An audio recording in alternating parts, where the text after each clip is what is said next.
What's up?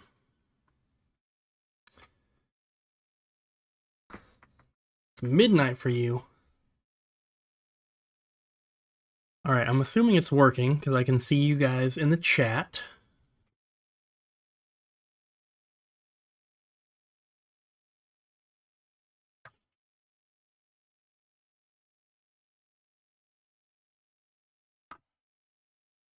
Oh, I don't think I have.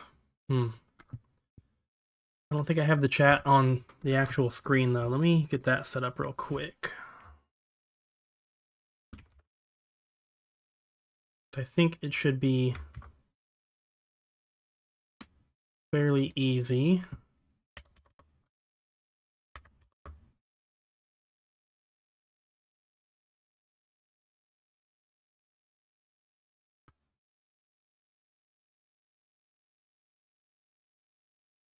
Is it working?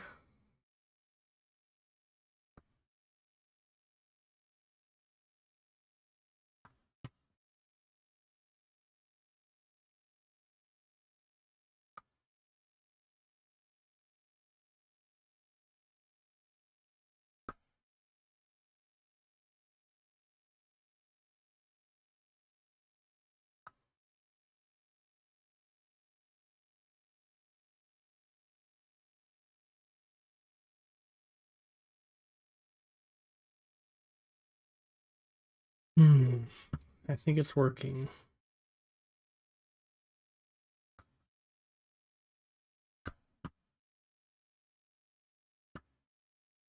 Give me a second to get everything set up here.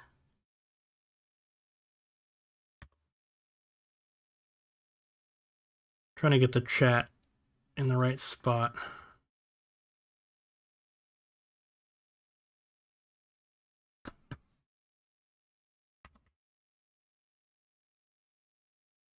Okay, I think that looks good.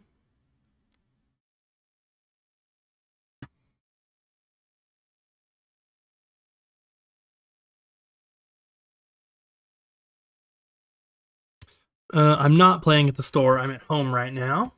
Does it say? Hmm. Does it say something on YouTube about being at the store? Let me look at that real quick because that's what it said for my last stream, but it's been a while.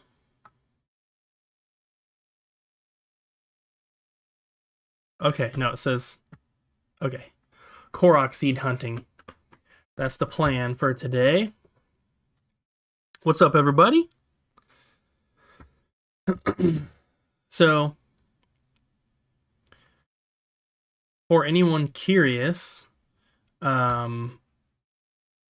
I have been live streaming again.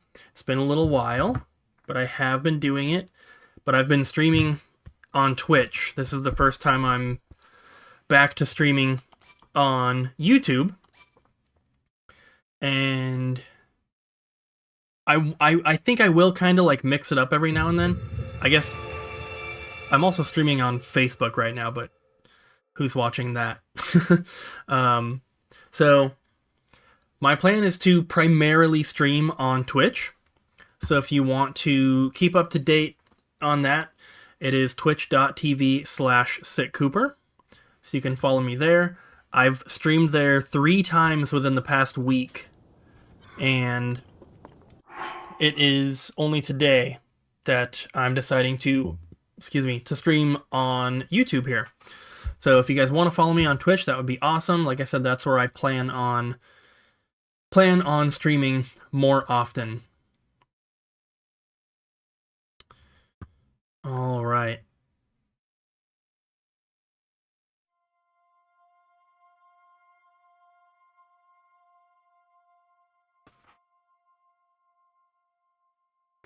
So it looks like the chat is working on the screen. I can see your guys' comments in a different thing. So Arctic Monkey, okay. Cool, so you were the last one to comment and yours is right at the top there. So I think everything is good and set up. All right. And then I used to... I don't know where it is. I used to be able to see, like, how many people were watching from this page with the chat, but I don't know. I don't know where that is anymore.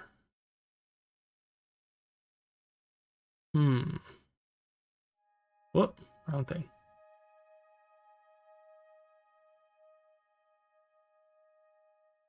Well, anyway, so like I said, I've been streaming on Twitch, and for the past 3 days that I've been streaming, I have been Korok seed hunting. I'm very far in the game.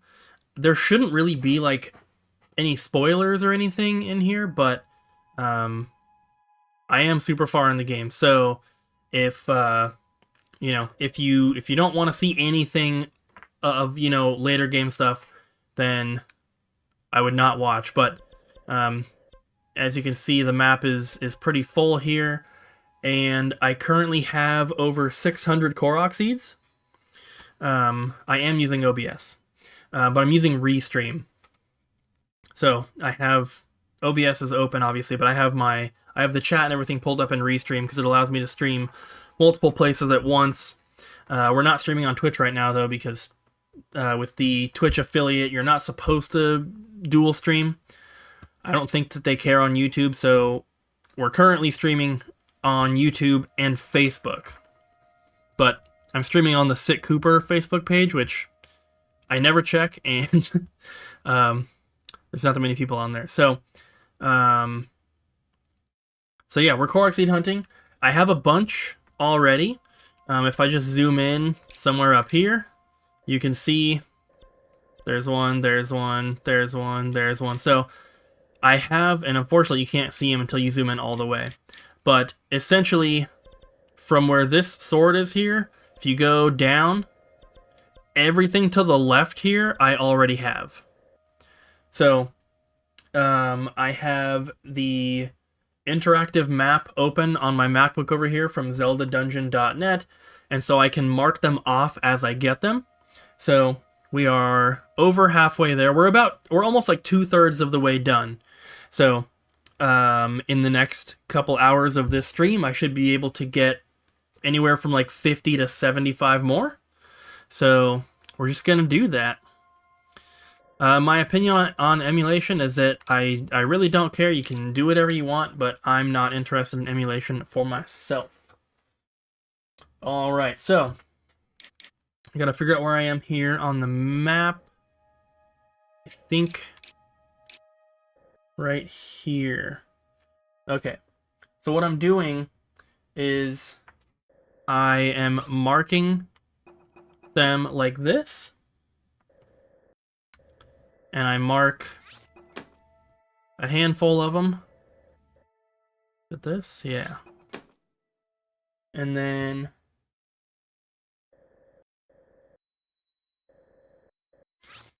once I have them marked here, then I go and get these ones. Once those ones are done, then we continue on.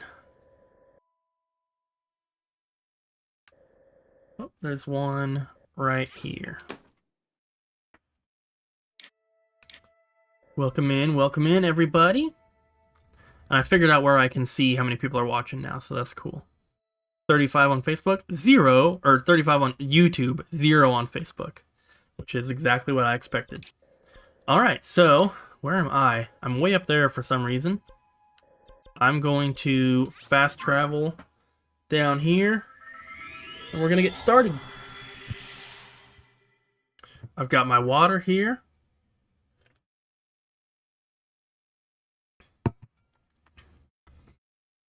I am not planning on streaming on Kick. Facebook is dead, but I can stream on both platforms at once, so why not? Alright, so I'm gonna go out to this blue one here because it's out of the way first.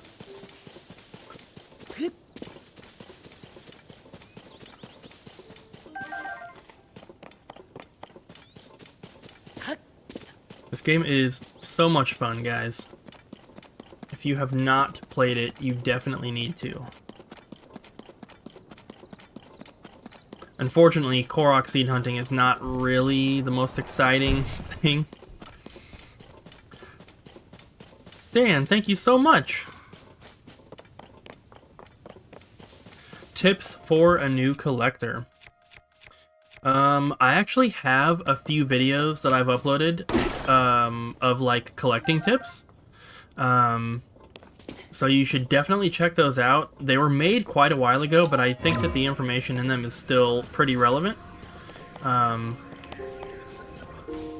I would definitely check those out. But one of my best tips for collecting, I think, is just figure out what and how you want to collect, because everyone does it differently. There's no wrong way to collect as long as you are having fun and you're enjoying the hobby of collecting, then you're doing it right.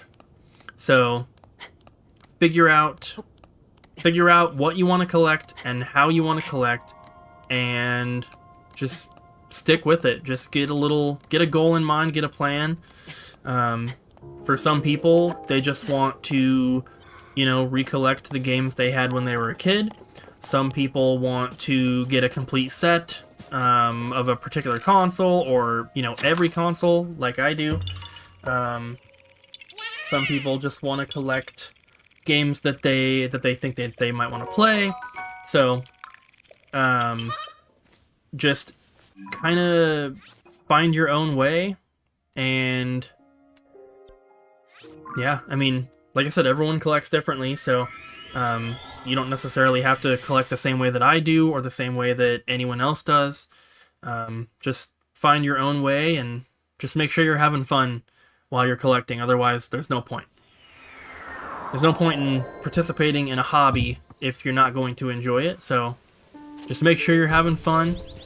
If for some reason it gets like too intense or too stressful or just whatever it is, then maybe take a step back, refocus, and I've sold my collection multiple times and like restarted, and I feel like every time I have done that, I have kind of focused a little bit more, and I've kind of, I don't know, figured out what I wanted to do, and I think that has made for a better collection for myself.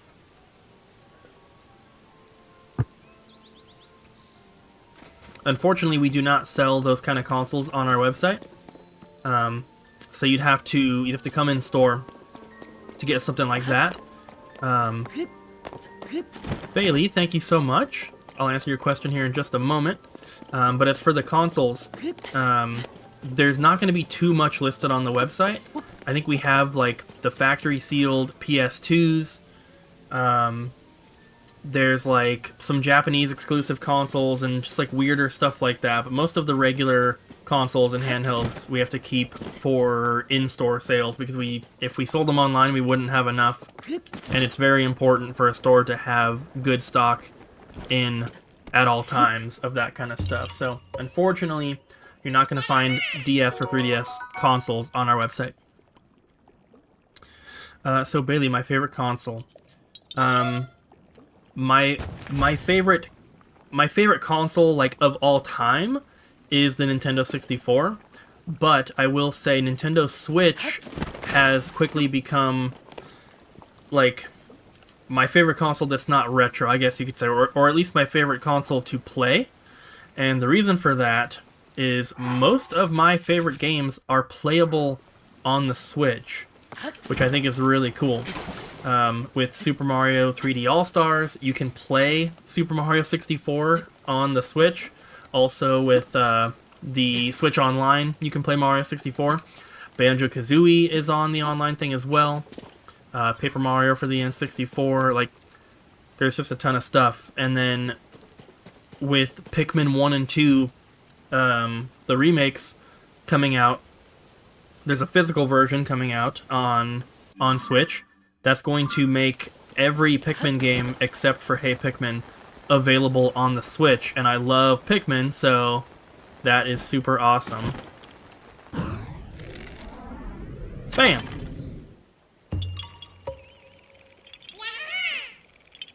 Another the cave right here, which, since I was doing all of the Korok seeds, I was doing the caves as well, but I decided to just focus on the Korok seeds, and I'm going to go back and then do the caves afterwards, because it gets really, really distracting.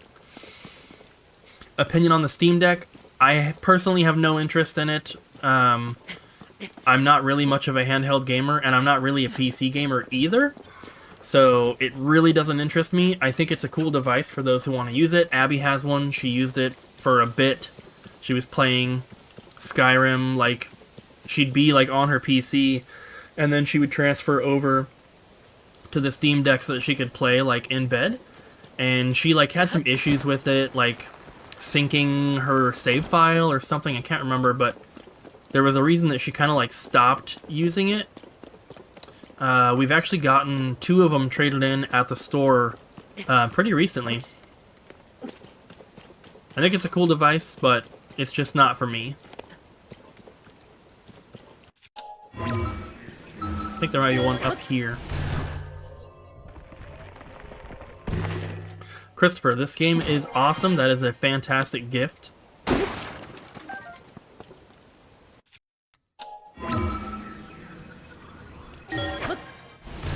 Pokemon Rancher, I did that before starting, so don't worry.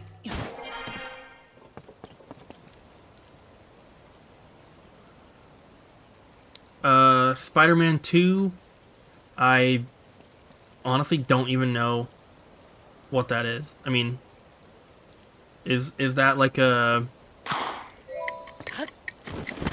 Is that like a sequel to the Marvel Spider-Man that was on like PS4? Because I also have no opinion on that. I am almost strictly a Nintendo-only gamer. So, unfortunately, I have no opinion on that. I didn't play the first one.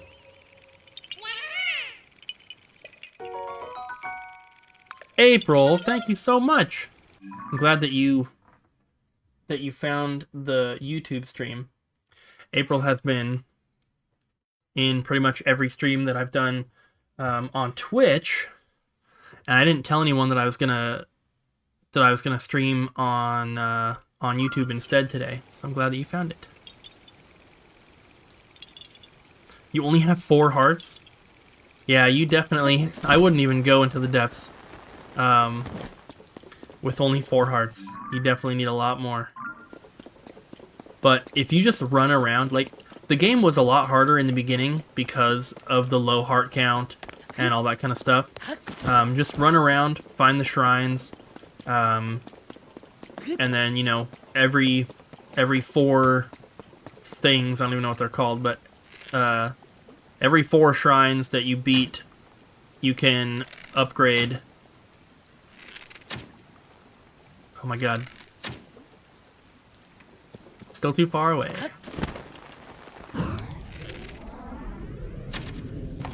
There we go. Yeah, 4 hearts is not enough. That's like 1 hit kill from even a standard bokoblin. There is some music in the game. It comes in and out, and it's based on like where you are. I'm kind of just like staying in one area right now, so there might not be too much music coming through. But the more that I run around, you know, the more you'll hear. But it's more of like background music instead of, you know, like in your face, which I think the music is really, really good. Because a lot of times you don't even notice it. And I feel like that's really good music for an open world game like this, where sometimes you hear it, but you don't necessarily notice that it has started playing. And I think that's cool because it's not disruptive at all. See, listen.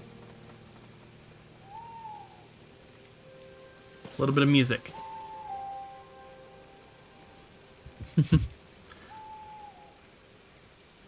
I am not playing Final Fantasy 16. Not my style of game, unfortunately. Plus, I don't think it's coming out on Switch, so probably not going to be playing it.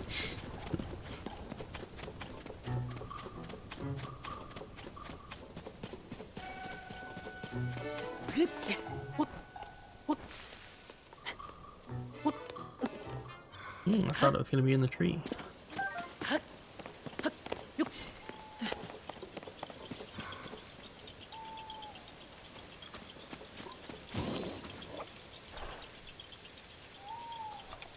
We have a PS5, but I pretty much only use it to watch Netflix and Hulu and stuff. If I were to play on a PlayStation console, it would most likely be PS2. Alright, so I got all of those ones in that little area. Oh shoot, there's some down here that I don't have. There's one on the bridge. There's one, like, right here somewhere. There's one somewhere right here. And then... oh, that cave I've already gotten, so I can mark that off the list. This is really hard to tell where this is. It's, I believe, right here? And then... oh, I've already gotten that one.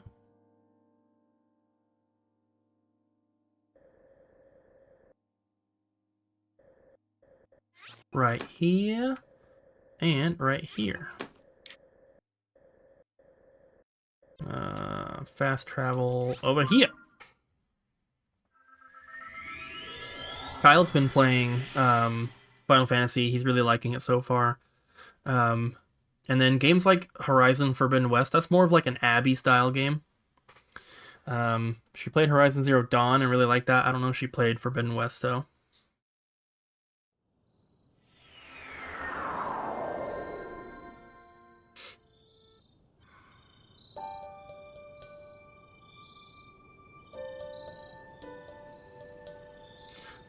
I do have a bunch of limited run games and stuff in my Switch collection. I have a massive Switch collection.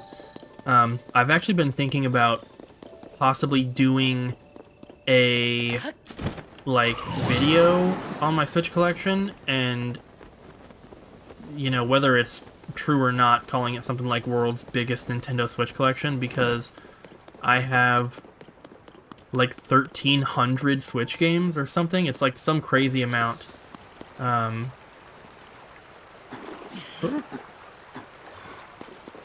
But I actually stopped buying a lot of the limited run and super rare games titles and stuff like that, just because there's too many that come out and too quickly. And unfortunately, where is the thing right here? Said it was on the bridge. There's just too many that come out too quickly, and I can't keep up with them. Oh, I think it's... no?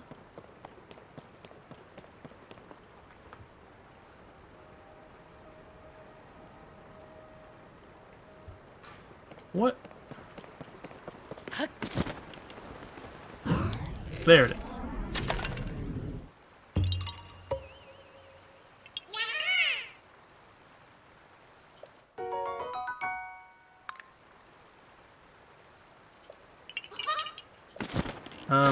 I don't know if Jinkler plays any video games, honestly.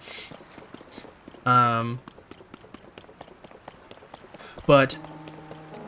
so, you're asking about like a bigger store or two locations. So, Abby and I have discussed this a lot, and what we have decided is that, at some point in the future, we might try for a second location, but what we would rather do is just have one giant location versus two like smaller ones. And the reason is that our store is incredibly busy, and I think that we are a lot busier than most other game stores, which who knows, you know, why that is. YouTube probably helps, but I don't think that, because we make YouTube videos, our store physically is busier, because that wouldn't really make a lot of sense, but for some reason, we are crazy busy. Every time we go to other game stores, we never see them as busy as our store is. And that's why you guys notice in the videos, we have like 7 people there every day working. And a lot of times, that is still not enough. A lot of other stores somehow get by on having 1, 2, or even 3 employees for the entire day, and we cannot do that. We get so many trade-ins, and we are constantly testing and cleaning and doing all sorts of stuff like that, so it's impossible for us to run the store with only a few people. So I don't know. It's, having 2 locations would be really difficult because we would probably need like 20 employees, and that's really expensive. I don't know how we could ever do that. So what we're looking at doing is just moving our store to a bigger location, and we're hoping to triple, maybe quadruple our space. So we'll see what happens.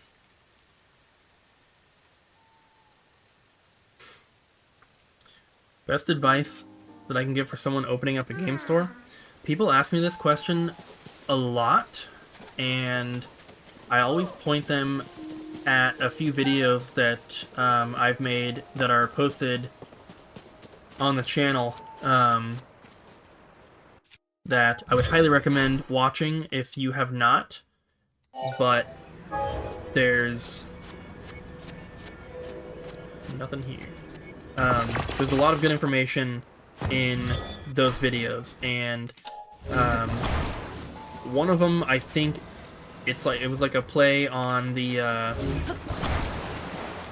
Kingdom Hearts thing, so it's called like Double Jump Video Games, the story so far.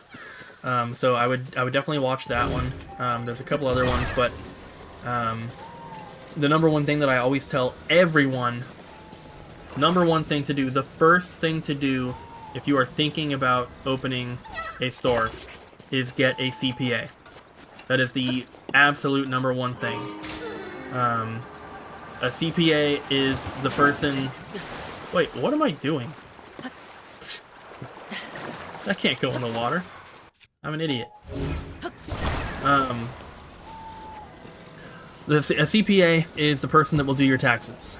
And if you get a good CPA, not only will they do your taxes, but they can help you with basically everything else that you need to get started. So our CPA helped me to get my business license. He helped us to get something that we need here in Vancouver called a second-hand dealer's permit. You probably don't need that everywhere, but we needed that.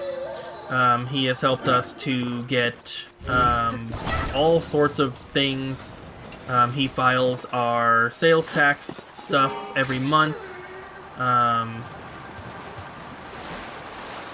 on, we can make it. I don't know how this is working, but it's working. But get a CPA. That's the number one thing. That has been the biggest help for like opening and running the store, because the work that he does is something that I could never do. Tax, like, you can, if you work a regular job and you just get pay stubs and, W-2s, you can go online and use TurboTax or something and file your own taxes. It's not too difficult, but to do taxes for the store, it is incredibly difficult. It takes me a couple days of full-time work, so like, 10 to 16 hours worth of work just to gather the information that the CPA needs to do the taxes. Because when you have a W-2, it tells how much you made, tells how much was withheld for taxes and Medicare and Social Security and all that kind of stuff. But for us, I mean, you know, we have the total sales for in-store, total sales for the website, total eBay sales, total Amazon sales, total income from YouTube, from whatever else. And then we have the cost of goods sold for all those platforms. We have eBay fees, PayPal fees, credit card processing fees, everything. And then shipping supplies and software cost, and a million other things that you might never even think about. So it's crazy. So getting a CPA is the number one most important thing, in my opinion.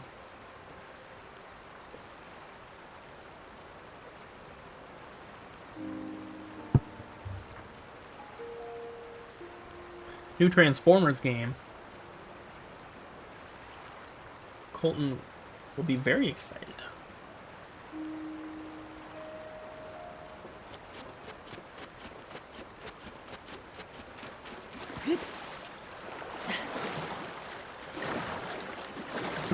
So there was only 3 Koroks on this little island here, so I'm crossing over to that big one.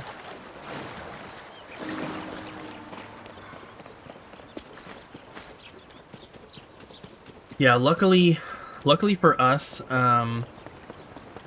my friend's girlfriend's older brother had just graduated from college as a CPA, and so he's really smart, super awesome, and because he had just graduated, he had all the newest information. He was up to date on everything that he needs to know as a CPA. So, luckily, he has been super awesome. We never had to go through a different CPA or anything like that. So that's awesome.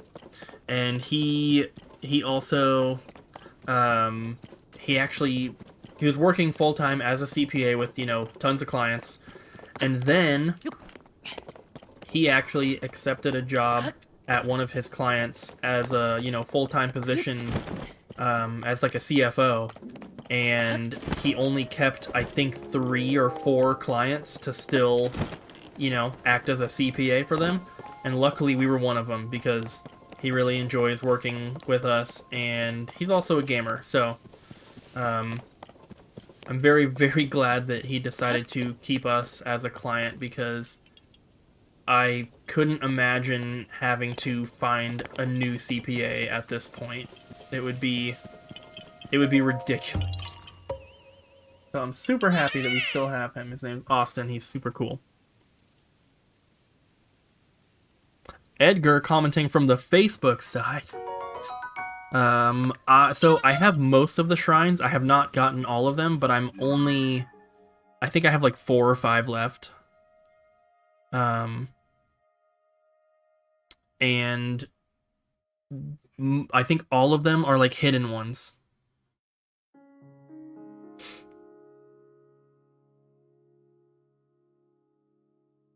Dang, Metal Warriors at a garage sale. That's awesome. I'm actually not planning on playing the Pikmin 4 demo, because I want to experience the full game in its entirety. I don't want to play just some of it, because I will probably beat it in just a couple sittings, and I don't want to have to wait. I love Pikmin. It's one of my favorite series of games, and I beat Pikmin 3 in 3 or 4 sittings, and I imagine I will probably do the same with Pikmin 4. So I'm avoiding playing the demo, because I don't want to play a little bit of it and then have to wait.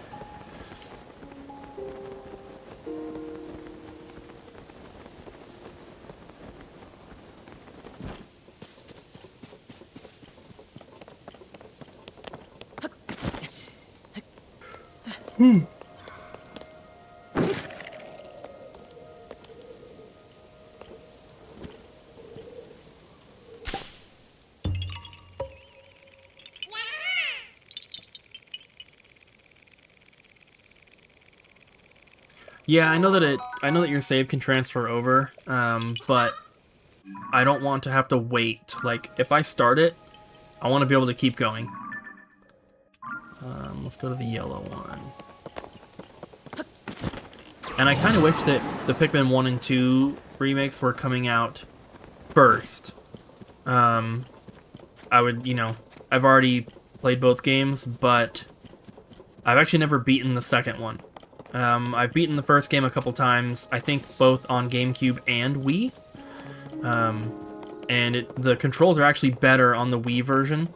So I'm interested to see how it feels on the Switch, because I feel like it's going to be more like the GameCube style with, with the Pro Controller. But, we'll see. What's the basis of Pikmin? So, the Pikmin games are technically real-time strategy games. But they do not feel like the typical game in that genre. So essentially in Pikmin, you are a little guy, his name's Olimar. You crash land on a planet and your ship breaks apart and pieces go everywhere.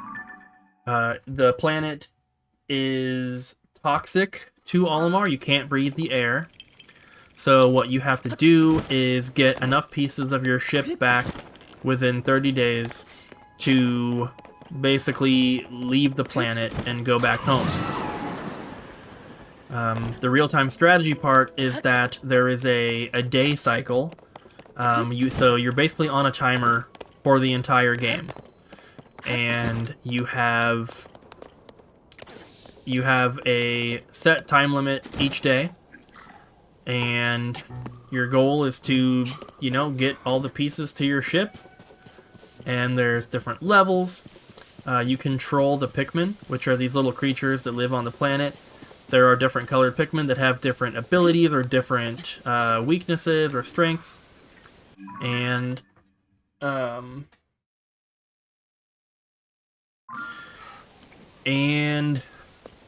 yeah, you control them in like a mob. So like you control all the Pikmin at once. And you use them to carry items back to your ship that you find. You use them to kill enemies. And it's just a super, super fun game. It is one of my favorite video game series of all time. Because it's a real-time strategy, but it is a Nintendo property, so it's like very cute, it's very colorful. So most real-time strategies are like military-style games. So they don't have the same feel as Pikmin, even though they're the same genre. They're like they feel completely different. So, but yeah, Pikmin is awesome. It's also pretty difficult. The first one for me is fairly easy since I've played it so much, but it is, if you don't know what you're doing, it could be a very difficult game. Like, I first played it when I was a kid, and I had no idea what I was doing, and I didn't get enough parts, to complete the ship before the time ran out. So I never beat it as a kid, because it's just freaking difficult. But super, super fun. Would highly recommend. There's a little Korok right here. I'm gonna go up to the pink one. And we're gonna come around.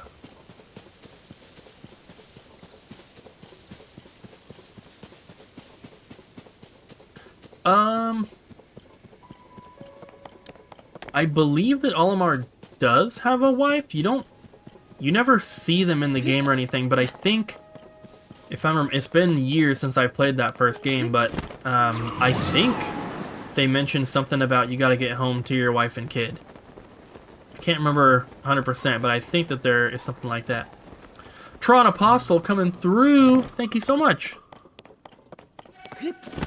It has been a minute, but I said it at the beginning of the stream, but I'll reiterate for everyone.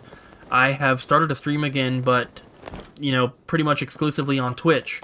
I'm streaming on YouTube today, but my plan is to continue streaming on Twitch. So, if you guys want to keep up with the streams, I would highly recommend that you follow on Twitch.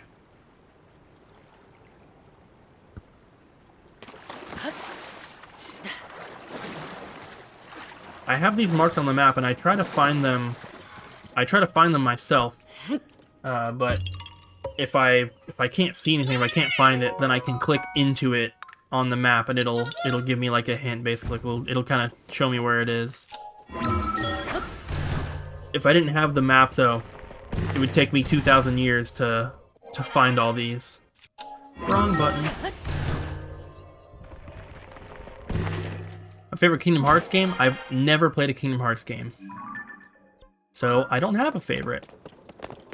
Actually, that's a lie. I think I played the first one for maybe like 20 minutes.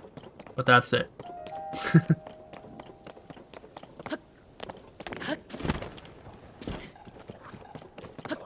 Colton loved Kingdom Hearts though, so any Kingdom Hearts questions should definitely be directed to him.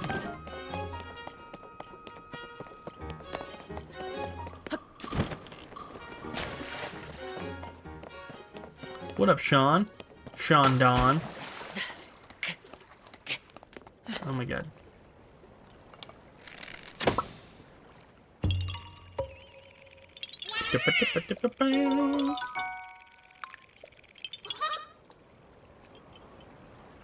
We are just rolling through these ones today. Is that on the other side? It's on the bridge.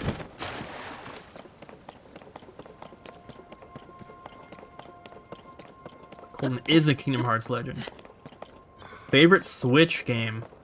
It's gotta be this one. But I will say, I mean, it's hard to say, like, what's the #1 favorite? It's probably Tears of the Kingdom, and I'm basing that on the amount of hours I've put into this game, because I've played this game more than any other Switch game by a lot. I'm at like 170 hours, and my second most played Switch game is Breath of the Wild. Abby actually played on my profile for a bit, so I don't know what my exact hours are, but I was pretty sure it was about 120, 130. So, according to my Switch, I've played Breath of the Wild longer, but like I said, a lot of that was Abby playing. So, it's hard, but instead of like one favorite Switch game, because I would say this one, I will just say my favorite Switch games, because I do enjoy quite a few, would be this one and Breath of the Wild, obviously, and then Mario Kart 8 Deluxe, which is the perfect Mario Kart game. I don't know how they're going to top it. Pokemon Legends Arceus, I absolutely loved. I really hope that they do more in that style. I really liked Pokemon Scarlet and Violet, but I liked Pokemon Legends Arceus more. So I hope that they do at least a sequel to that or something. Mario Odyssey is really good. So, yeah, Link's Awakening was a really awesome remake as well. But, yeah, Tears of the Kingdom, Breath of the Wild, Mario Kart, and Pokemon Legends Arceus. Those are my favorite Switch games. I really, really liked Scarlet and Violet more towards the beginning, because I was playing with Kyle, and we were streaming together, and that was a lot of fun. But once we kind of got out of the starting area, and then we were like doing completely different things, it wasn't quite as fun as when we were more together.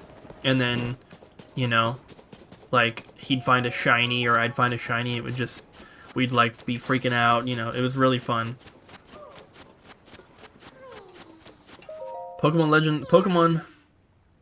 Legends Arceus, I do think is one of the best Pokemon games ever made.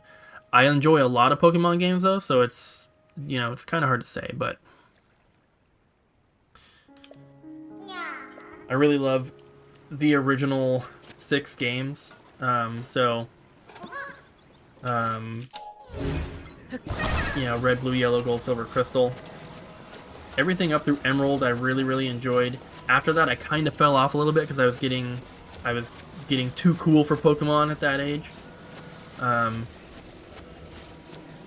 But yeah, Pokemon Legends Arceus is just so freaking good. I love it. How am I supposed to get over there? I'm gonna have to build another boat. I don't want to.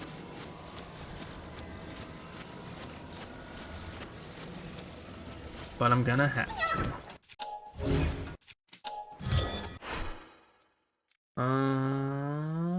Bam.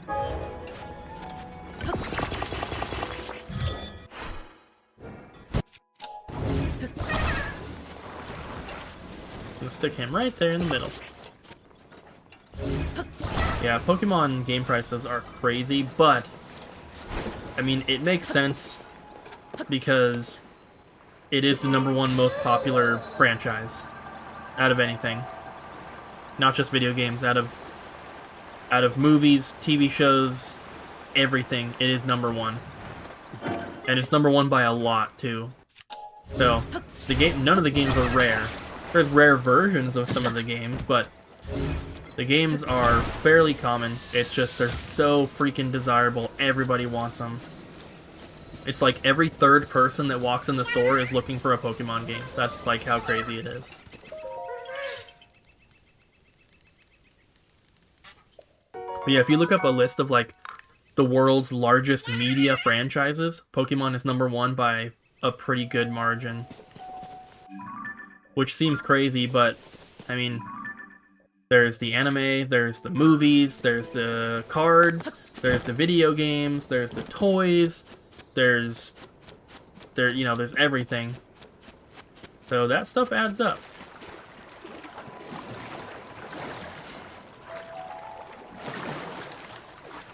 Yeah, those are good ones. There's some really, really rare bundles that I wish I had in my collection, but there's like a Pokemon Heart Gold and Soul Silver that come bundled with like figures, and they come in like a big box together. Those are really rare. I'd love to get my hands on those, but they're like a couple $1,000s a piece or something. It's like something crazy. Homer's barking at something. Homer's always barking at something, though.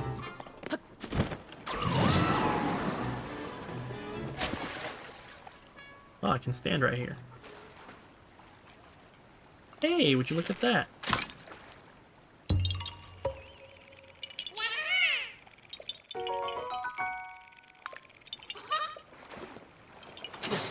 Oh, I'll take my arrow back. And then I need to go to the yellow one.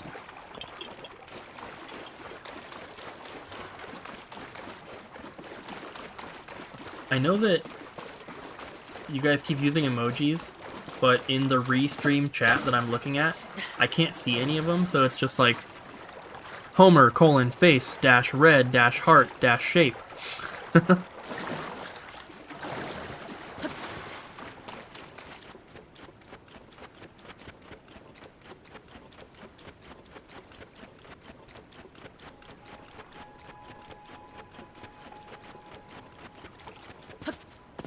I'm sure they're coming through on the YouTube side. Let me pull that up real quick. I want to see what it looks like. Gotta turn the audio off, though. Oh, God. There we go.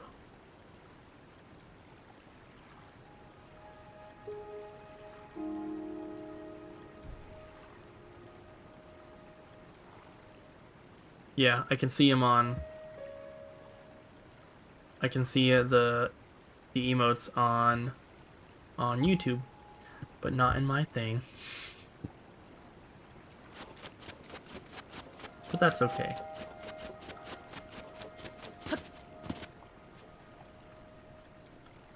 We still have 34 people watching. So, if you are enjoying the stream, this is what the Twitch ones have been like, almost exactly. So please go follow me on Twitch. Here, I'll put it in the chat to make it easy.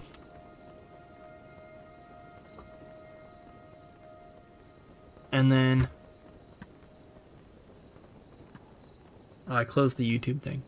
Maybe I can pin it. But if you guys want to follow me on Twitch, that would be awesome. Like I said, that is where I'm doing the majority of my live streams.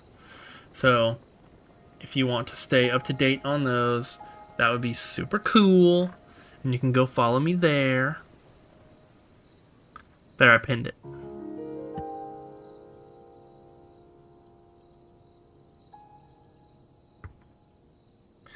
Galgun. I don't want to. I want to play Zelda. I'm assuming the Korok seed's up on top of this pillar.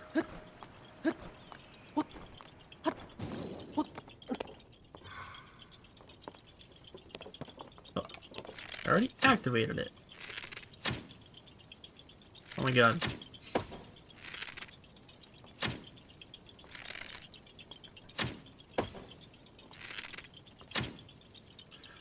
Come on. Oh my god. I'm just wasting arrows. There we go.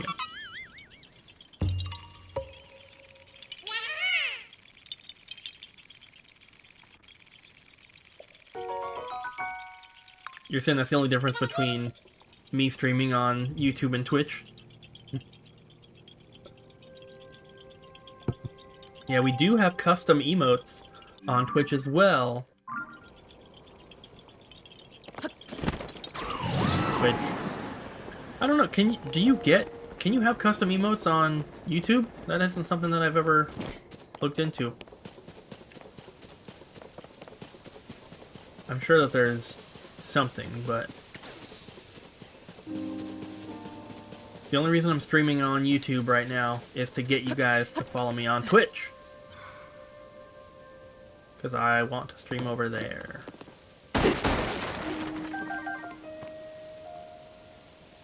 Okay, someone just followed or something on Twitch. I don't know why it... Oh, because my alerts are on. My Twitch alerts are still on. And it looks like they're might be getting cut off a little bit by the... There we go. So whoever that was, thank you. I didn't see it. I heard it. But thank you for following. There's another one. Nonchalantly. Thank you. Thank you guys for following. You like the shorts? Well, thank you. The short videos are a lot of fun for us. I saw someone commented... Sorry guys, I gotta undo my belt. Ugh, my pants are freaking too tight. Yeah, I like Twitch a lot. It's fine streaming on YouTube as well, but the reason that I want to stream on Twitch is because we already have an audience on YouTube, and then, you know, you'd make the argument that, well, why wouldn't you stream there then? You already have the audience. But I am interested in building an audience on another platform, which is why we don't just post YouTube shorts. We started off making TikToks because it was a new platform and I was excited to, you know, to try it out and everything. So, yeah. Yeah, guys, I'm fat. I don't know if you knew that. So, that's why my freaking pants are so tight. Normally, when I'm at the store all day, I don't sit down very much. Even if I'm, like, doing shipping or whatever on the computer in the back, I'm usually standing. But sitting down with my belt on and stuff, it's a little tight. Yeah, you can stream, but when you're a Twitch affiliate or a Twitch partner, which I'm not a Twitch partner, but I am Twitch affiliate, you are not supposed to, you're not supposed to dual stream. anything that you stream on Twitch is supposed to be Twitch exclusive for the first 24 hours.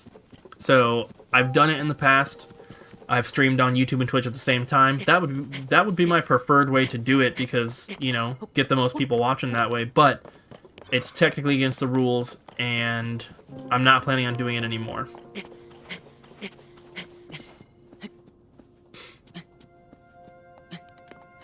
What was I gonna say? Something about the TikToks or something. I can't remember. What up, John? Somebody was saying that they enjoy them. The TikToks are very fun for us to film. And we normally do it on Monday. So we just stay after Monday at the store. You notice that Kyle isn't in a ton of them because he's got kids and he can't always stay late. But we stay late Monday night after work. We close at 7 and we're usually done by like 9:30, 10. And we try to film as many as we possibly can. We only film TikToks. We only film TikToks / YouTube short videos one day a week. But we still are able to upload them once every day. Because we film as many as we can. And usually we get around 10 every Monday. So we're able to post one every day, but we're still able to kind of like build up a little bit of a backlog. And then, every now and then we don't stay on a particular day. So that, we have some saved up so we don't have to stay every day, which is good because not everyone wants to stay all the time. I don't want to stay all the time. There's one. Is it? Wait, which one is that? No, it's right here. The bloopers, man. I love that we started doing that. And it wasn't even something that was planned. It was just, we happened to have a bunch of bloopers. And I was like, hey, because we often have a hard time thinking of a question of the day. Because we've done like all the obvious stuff already. So one time I was like, hey, instead of a question of the day, you're going to get bloopers. Here you go. And we just did that to just end the video and have something. And then everyone seemed to really like it. And we really like it because sometimes the bloopers are funnier than the actual TikToks that we're trying to film. Hey, Abby. And so I saw somebody mentioned earlier in the chat that the Chuck E. Cheese blooper was like someone was cracking up at that. That was when we were trying to film that video. I mean, I don't know how much Jesse put in, but we tried to film that video about 15 times, and we could not do it without laughing. I'm really excited for that video to go up because it's just so good. But that one part in particular, the first time a lot of the TikToks are off the top of our heads. They're not planned and they are improvised. In particular, the Jinkler ones, most of them are improvised.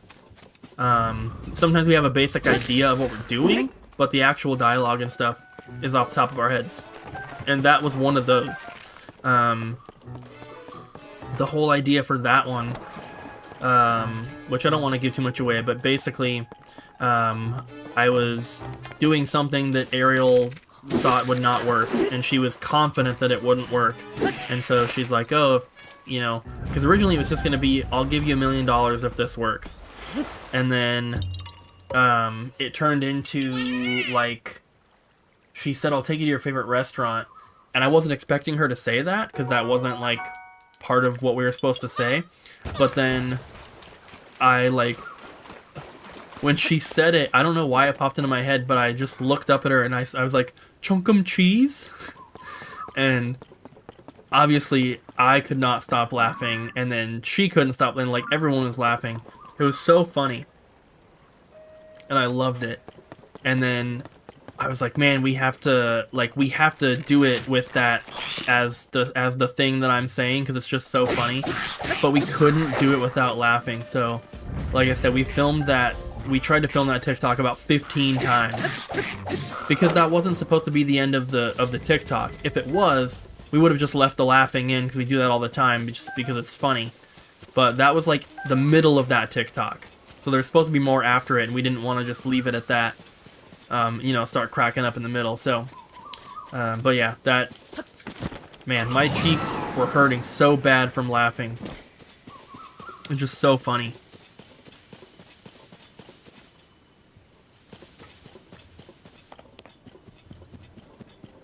Everybody wants to work at Double Jump, but unfortunately, not everyone can. We only have so much money to pay for employees. I wish that we had more. I wish we could have like 5 more employees. Just make everything much easier. But unfortunately, that's expensive.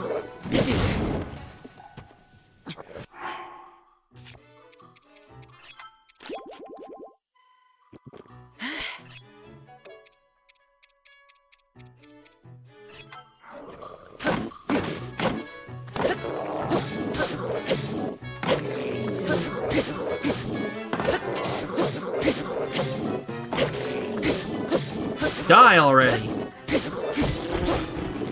There he goes.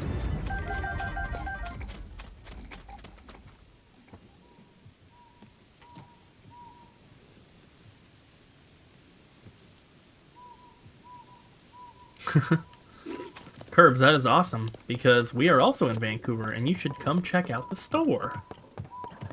There's 3 game stores in Vancouver. We just happen to be the largest.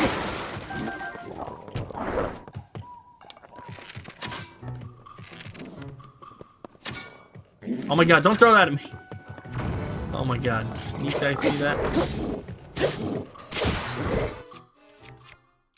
That kind of sucks.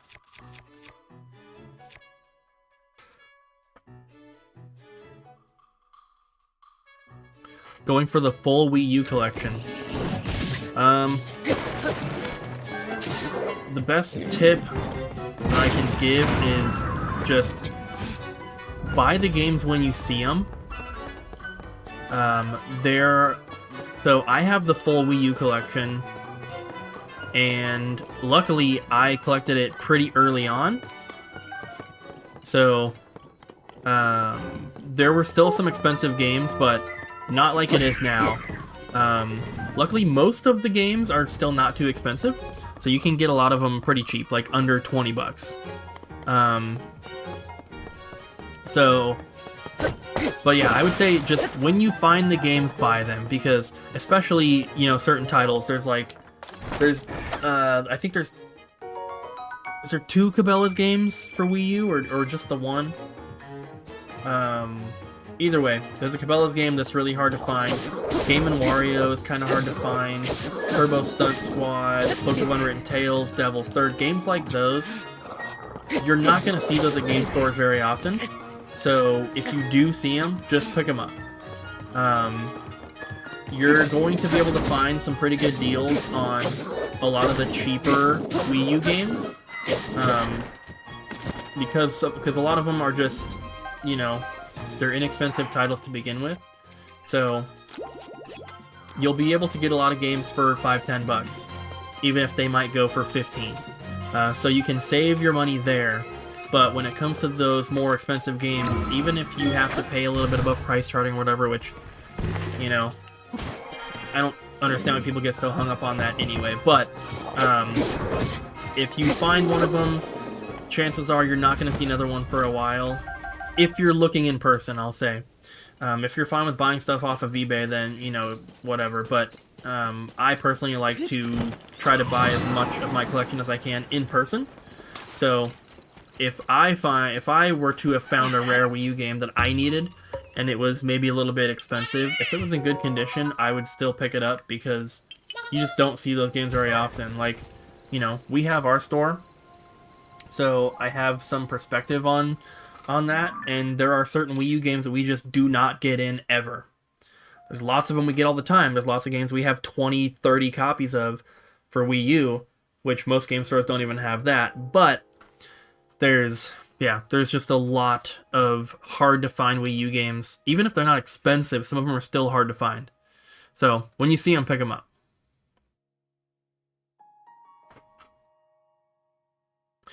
Christopher, we actually have one of those right now, and it is brand new. The only problem with those is that we have to price them according to eBay.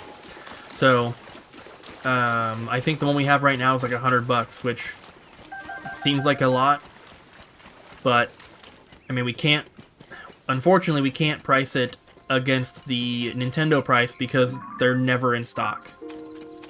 If they had them in stock all the time, then it would be priced the same, but we have to go off the second-hand market for those, unfortunately, so it makes them kind of expensive. Oh, we sold one today, Abby says? So maybe we don't have it. We did.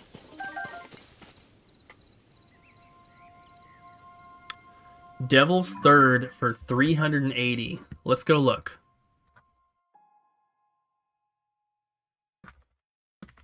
I'm assuming that it's complete. Devil's Third, I believe, does have an actual manual. It's not just one of those, like, paper inserts. Oh my god, don't ever throw away Nintendo Power magazines. That's horrible. So $380 for Devil's Third is not a bad price. If it's in good condition. Price charting has it at $330, but I don't know.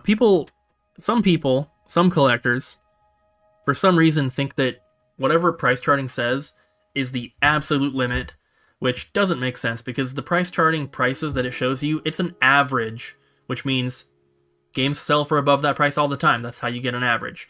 But I'm looking at the sold listings in here. The most recent one was $350. Then you have one for $375. There's one for $400, $365, $430, $380, $350, $400, $300, $410.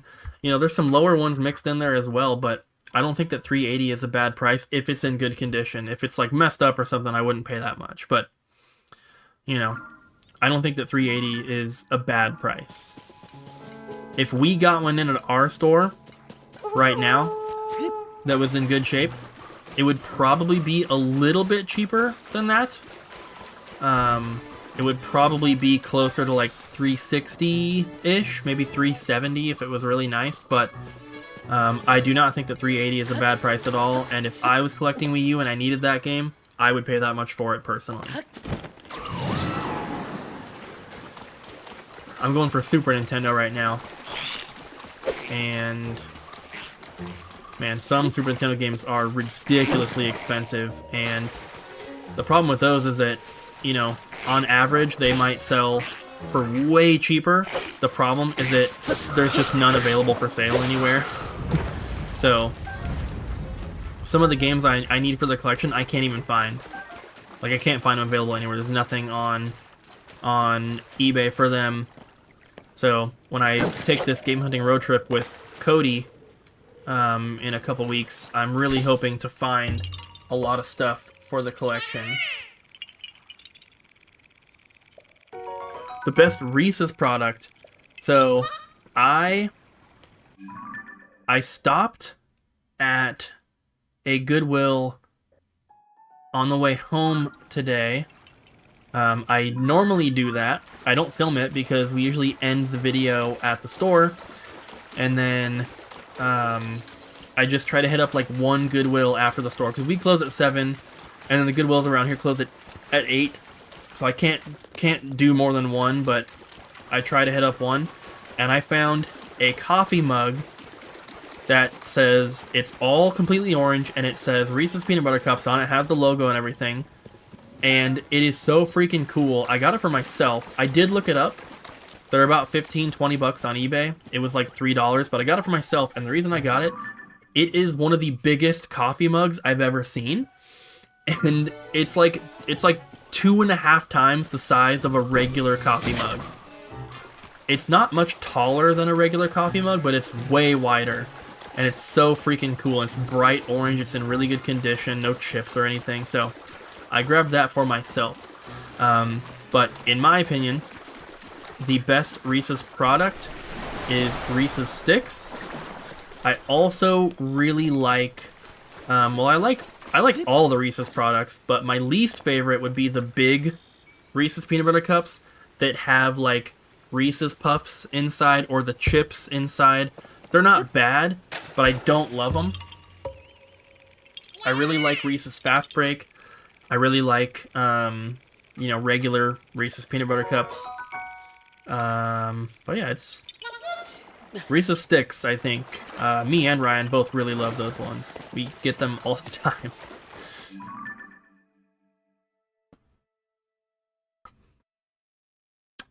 The only Spider-Man game I've ever played was, I think, one of them on PS1. My favorite game of all time is Super Mario 64. That is never going to change. As much as I love this game, Mario 64 is my favorite game. Like, this game's awesome, but I don't see myself, like, once I 100% this game, which is my plan and my goal, I don't see myself playing it again in the future. But Super Mario 64, I've 100%ed numerous times, and I go back like once a year and beat the game again. So that Mario 64 will always be my #1 favorite game. Not gonna change.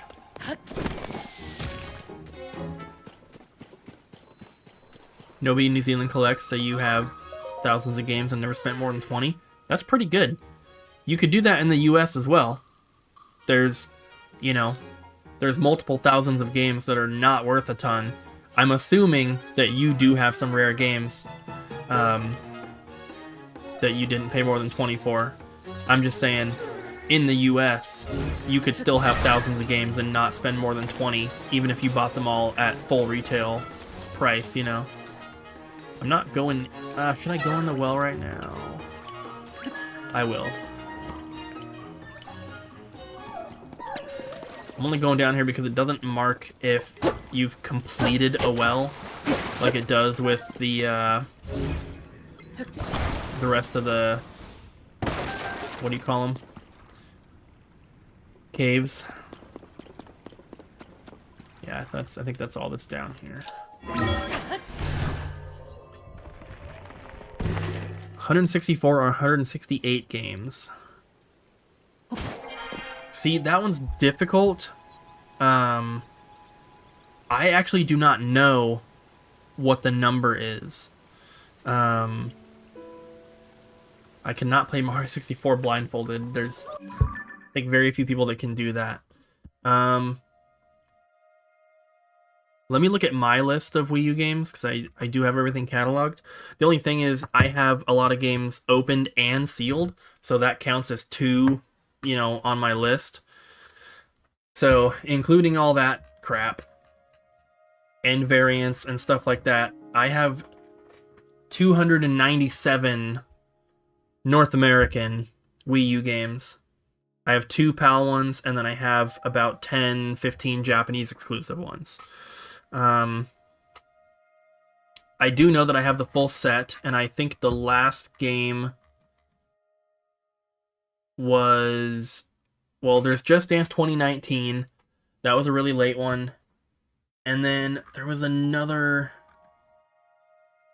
oh, it might have been one of the PAL ones. The Shmup Collection and Finding Teddy 2 came out for the Wii U really late, but those are PAL ones, so I'm not sure. Yeah, most of my Wii U collection I got between 2015 and 2017, it looks like.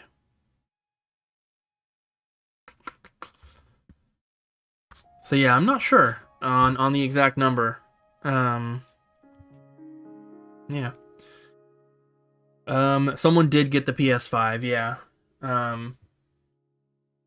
Luckily, we only had to draw it twice. So the first person we drew the winner, I emailed them.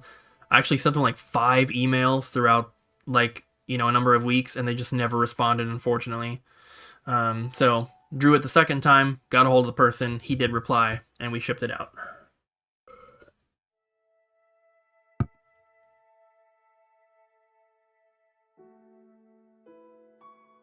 Rick, we do not make a habit out of buying loose disc games, but for Rule of Rose, we definitely would.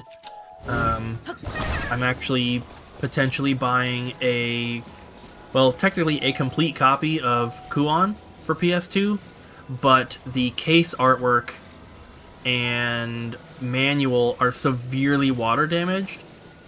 So the guy that we're trying to buy from is basically counting it as a disc only copy, because like the entire manual is just one solid piece of paper now, because it was wet and then it just got stuck together. So we'll see. Abby's parents do still have both donkeys, actually. They have 2. Charlie and Daisy. Trouble with N64 sticks. Most of them are loose. They get traded in, but we repair them, so it's not really a big deal.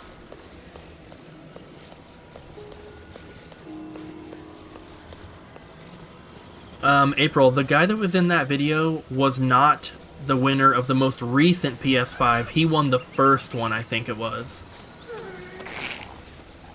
Because I think we've given away 2 PS5s, right? Not 3. I think we've done 2. And I think he won the first one. Which, that was crazy. I still can't believe that. Her parents are not ranchers, they just happen to have 2 donkeys. And chickens. And a dog. And a cat.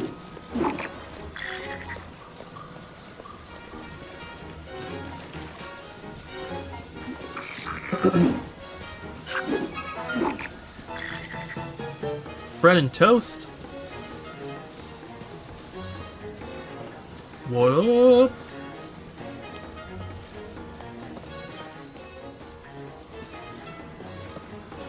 Just walking this guy all the way over here. Yeah, that was really cool that we ran into him. That was very unexpected. Oh god. What? You're scared of these?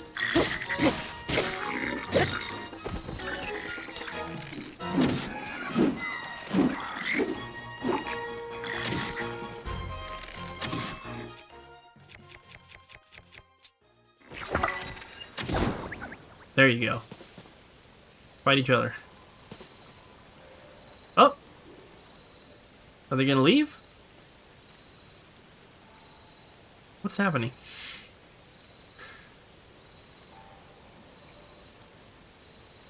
Abby has never befriended random spiders. Ryan saves all the spiders at the store and takes them outside. Abby has tarantulas, but she doesn't like... She's not, like, okay with the little spiders that are, like, up in the corner of the ceiling.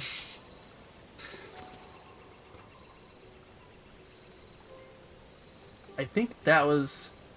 Yeah, so that was the last Korok seed in this little area.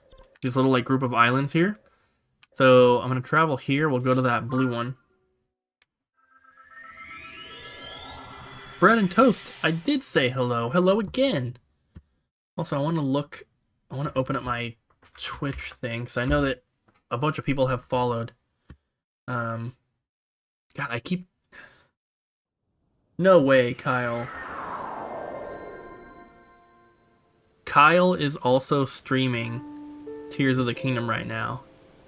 Even though he likes to go on and on about how he doesn't like the game. And he deleted his save file. That's funny. H4U2, Nonchalantly, Exclusive Cutie Lovers Club are the 3 followers we've gotten on Twitch. I'll say it again, though, just for everyone watching. If you are watching on the YouTube side, I almost exclusively am streaming on Twitch. So I have a pinned comment that goes to my Twitch page, so please follow there if you'd like to stay up to date on the streams. We just got another one. Proto Man DLN0, I think it says.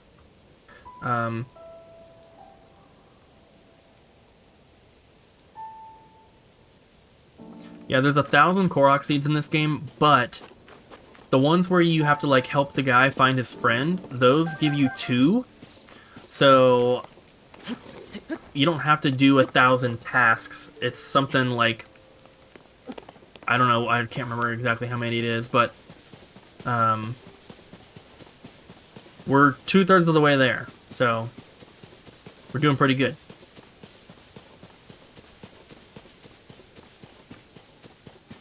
Saying you don't have the patience for it. I never thought that I was actually going to go for them all, because it's a lot. It's a lot of freaking things, but one of the aspects of this game that I think is really fun is just running around and exploring, and I get to do that while going for the Korok seeds. So I don't know, it's a lot of fun. Just running around in this game is fun.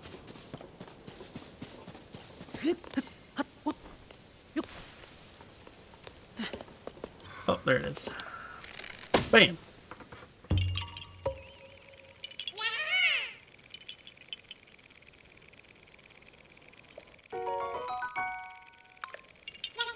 See, I have 519 like physically in my inventory, but you spend them to get like upgrades, so you can like carry more weapons and stuff like that. So I've already spent a bunch. So the 500 and whatever that I have now is just what I've gotten since then. Looks like there's one right here, and then there's one right here. 2 right next to each other. And then one here. One in the water. Right here. That's all the stamps I have for now. There's one right down here somewhere as well, but we'll get that one after.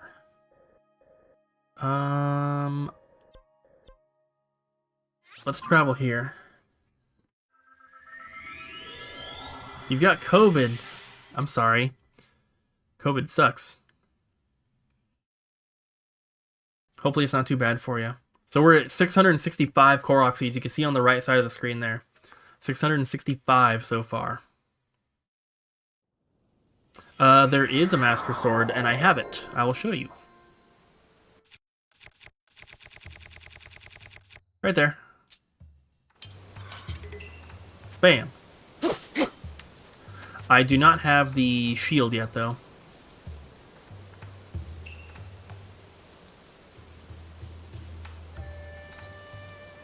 Yellow Donkey Kong 64 is 35 to 40 bucks at our store, not 1,000.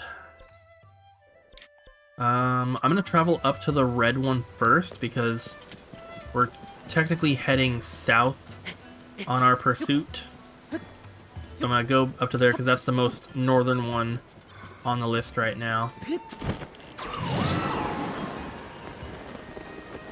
Yeah, I should just stop once I get the next seed. We'll just stop with 666. Yeah, so ZeldaDungeon.net has basically all the info you could ever need for any Zelda game, and they have an interactive map for Tears of the Kingdom. I'm pretty sure they have it for Breath of the Wild too, but you can basically turn off and on different things on the map. So if you're looking for all the shrines, you can turn those on. It'll show you where they're supposed to be. Same with the Korok seeds, which is what I'm doing. And then once I find it, I can click on it and then click the little checkbox, which basically removes it from the map. So once I get it, then I can remove it from the map, and then I know which ones I've already gotten.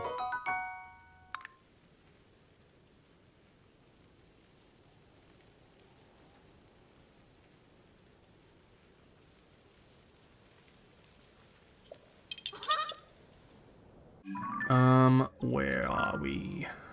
I don't think that the devil's seed is inappropriate. Because I think...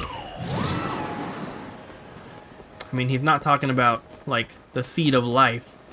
He's talking about a Korok seed. And it being number 666.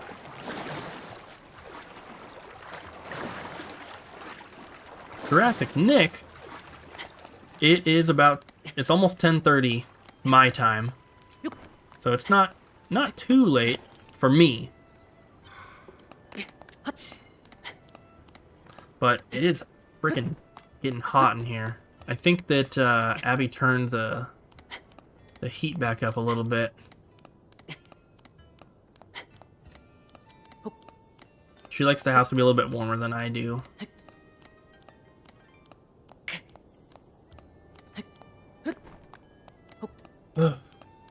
Sometimes I don't even realize that it's hot until I think about it, and I'm like, man, I'm like kind of sweaty just like sitting here doing nothing. So once I climb this hill, yeah, I'm gonna go check real quick, see if I can turn it down a little bit. I'll be right back, guys. Give me just 1 second. You can look at my beautiful Gex cutout while I go do this.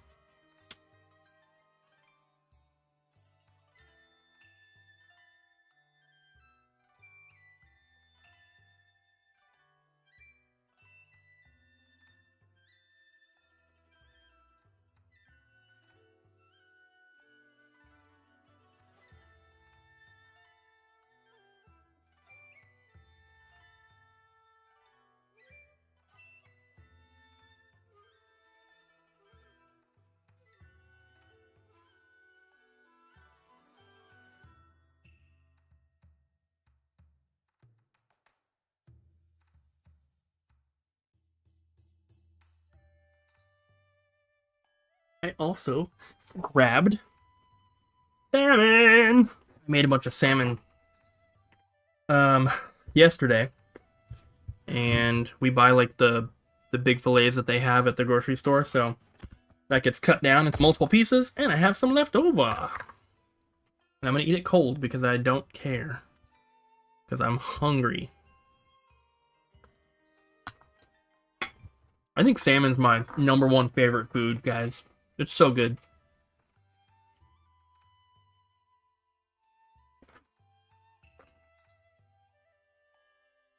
Corpse Grinder is a way better vocalist than Chris Barnes. Chris Barnes sucks.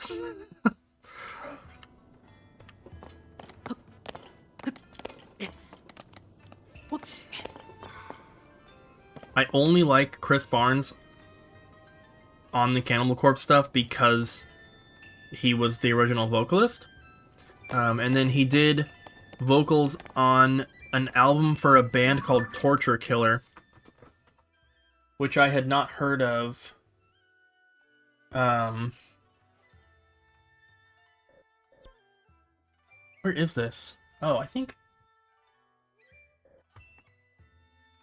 Okay, weird. I think I had the thing in the wrong spot. It's up here. But that Torture Killer album is pretty good. And it's got him on vocals. I don't know if they must have done some sort of vocal effect, because he sounds way better than anything 6 Feet Under has ever done. 6 Feet Under sucks too. I don't like them. There's nothing wrong with cold salmon. It's delicious.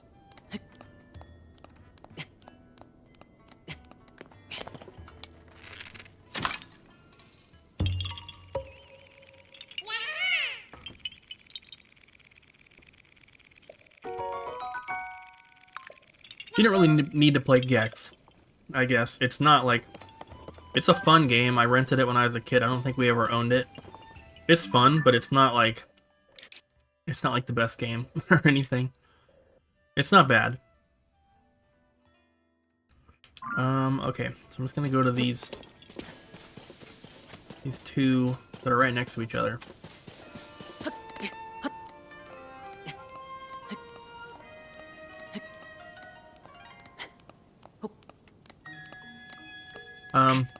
I prefer Bruce Dickinson, but that's only because,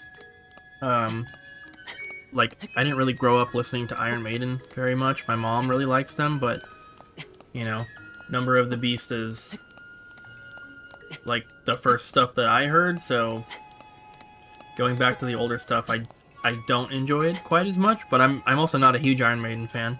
They're okay, but, you know.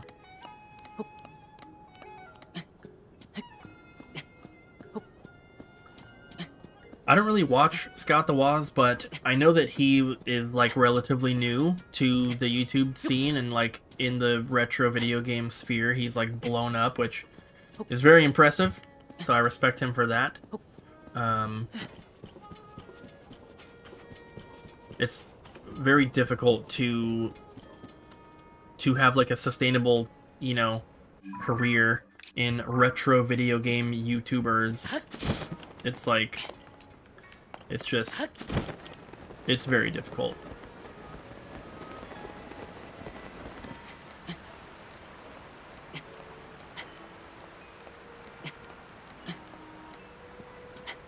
Godflesh, I haven't really listened to.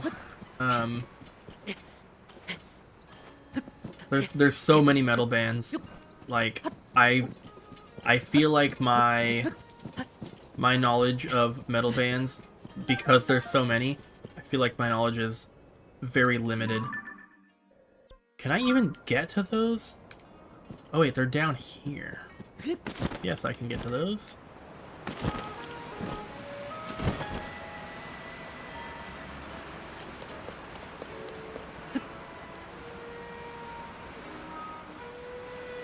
Oh, there's one. That's the one in the back. There's one in the middle somewhere.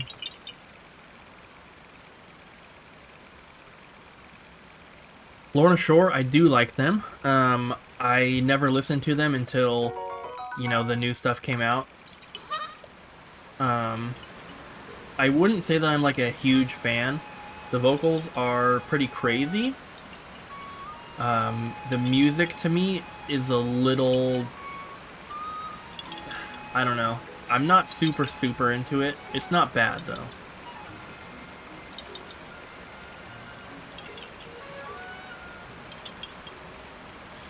I have seen 6 Feet Under a couple times just because they've been on tours that, you know, I was going to see anyway. And last time I saw them, they played like 4 Cannibal Corpse songs, which I thought was kind of funny. But it was cool seeing him do, you know, some of the songs that I don't want to name here. Logan coming through on the Facebook side. Abby is... She was playing Magic with her, like, Magic group, but she texted me she's on her way home. I have heard of Broken Hope. I can't say I've listened to them. Children of Bodom, I used to listen to a lot more. I'm not a huge fan of Children of Bodom, and Metallica is way better than Iron Maiden. Metallica is one of my favorite bands. So, Metallica's awesome. Okay, where's this other Korok seed? Oh, it's underneath the house?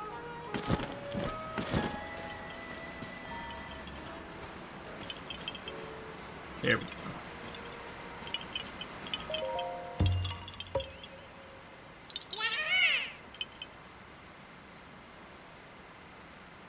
Who's the heaviest band that I listen to? That's a tough one. The heaviest is hard to say, but because it depends. Like, everyone has a different idea of what heavy is when it comes to music. So I will say, in my opinion, the heaviest style of music that I listen to is slam, and that would be bands like Abominable Putridity, Devourment, Septical Gorge is a band I listen to that's pretty heavy. What's going on? I didn't mean to trigger a cutscene. Oh, I guess the chickens don't want me in there.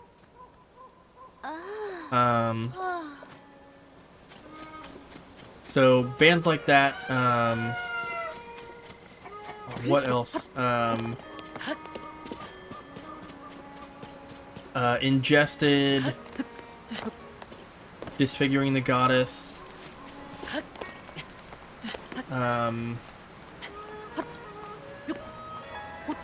Party Cannon, Cranium, bands like that.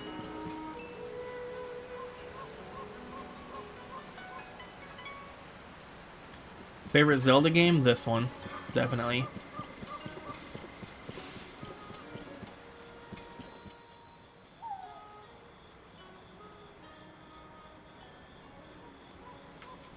Thy Art is Murder, another band that I've heard of but haven't really listened much to.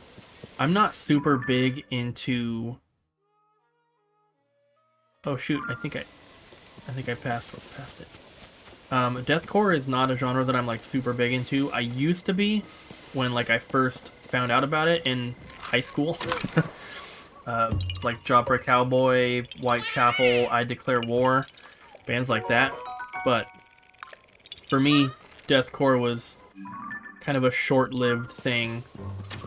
I don't dislike it. It's just a lot of bands sound very similar. And I know that everyone says that about every type of metal music, but as someone who listens to most of the genres of metal, I do think that a lot of deathcore bands sound very similar to each other. Yeah, the first two Whitechapel albums I really liked. After that, though, I did not like them as much. And I haven't really listened to anything... I don't know. I don't listen to like a ton of new music, like, just because I don't have time to seek things out. So, it's kind of difficult for me. I wish I had more time, because I definitely would. Go away, Windows. Turn off. Notifications off. There we go. Favorite horror movie of the last 10 years? I don't really watch horror movies. My favorite horror movie is probably... Man, it's hard to say.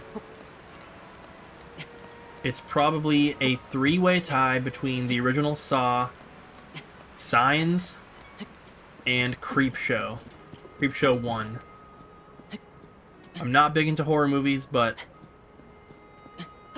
I wish that I was. I absolutely hate jump scares, because I find myself holding my breath if I think there's a jump scare coming, and that completely takes me out of the movie, because I'm just like focusing on that, and I just don't like that.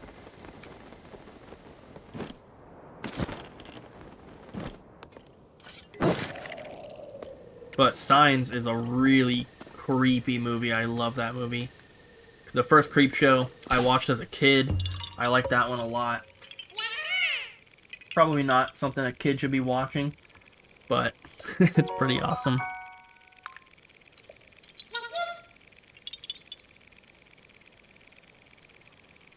How old is my beard?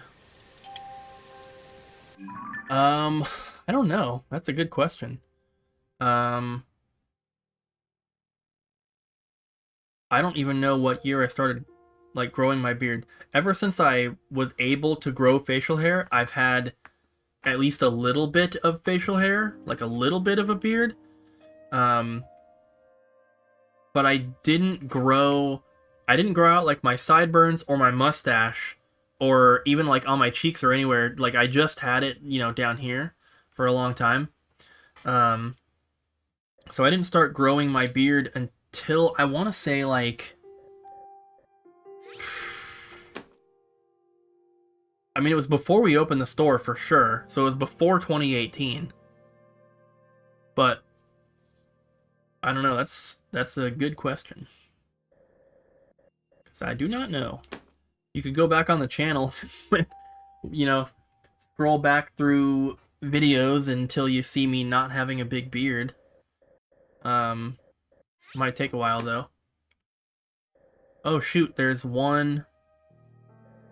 a, carry your friend from here to like here or something. God, it's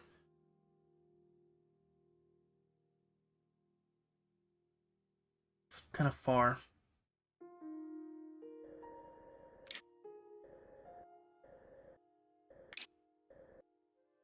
There's one here, and there's one here, and there we go. Guess I'll go to that one, the green one. I am a wizard.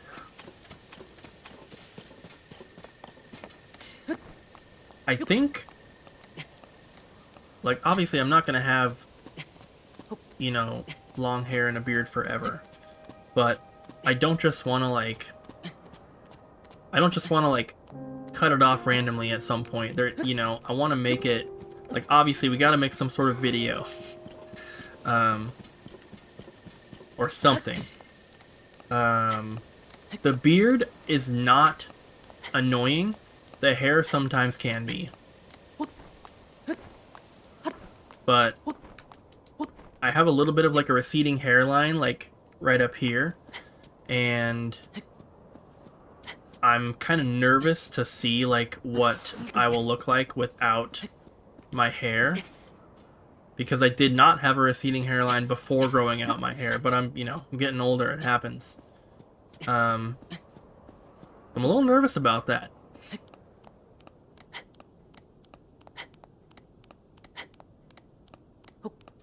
The source for full libraries is literally just me Googling like full list of US games for insert console. And just going through multiple lists, because some lists are not complete.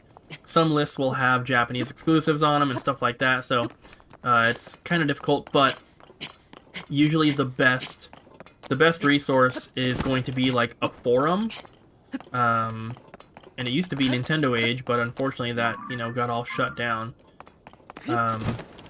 But just going through more than one list and comparing it to what I already have.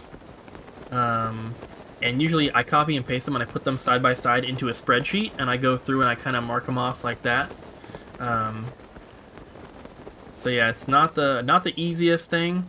Certain consoles it's pretty easy. Like, it's really easy to figure out like the list of North American Super Nintendo games, for example. But when you're looking at something like 3DS, that's where it can get a little bit more tricky, because there's 3DS games that were released last year, so it gets a little tricky with some of them, but for the most part, it's pretty easy. Just Googling. Steak over pork chops 100%. I don't even like pork chops. I don't know who does. No, some pork chops can be good, but growing up we had pork chops a lot. We never had steak, because my family was, always kind of poor.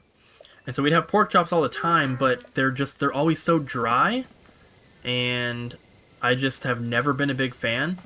I will say, though, I have cooked pork chops since I've been an adult that have actually been pretty good. So it just depends. Whoops. I'm gonna try to fly this guy over.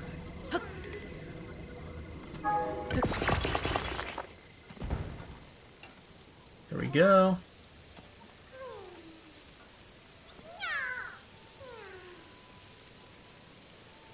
Ethan, I'm good. How are you? What blue guy flying around? Oh, that guy? No, he's just a sage.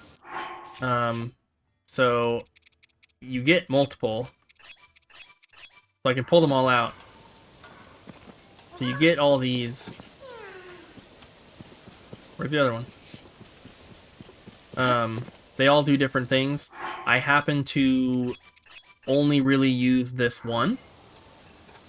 He gives you a boost of air while you're flying, so you can, glide farther. So he's really the only one that I actively use, so I keep him out, but I usually have the other ones put away.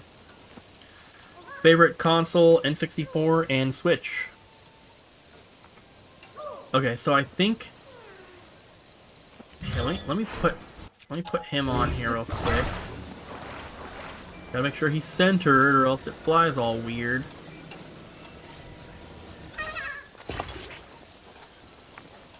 Retro Ghetto in the house! Everybody should click on his name and go subscribe to his channel right now because he does some awesome videos.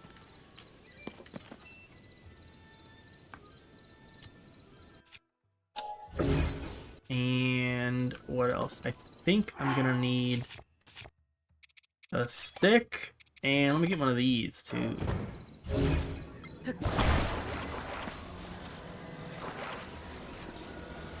Bam. And what? I didn't mean to take out two of these. Bye-bye. I'm afraid that this is gonna roll away.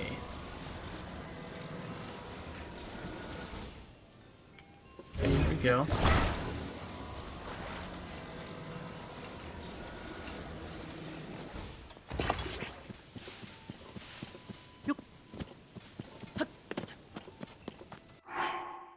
Okay.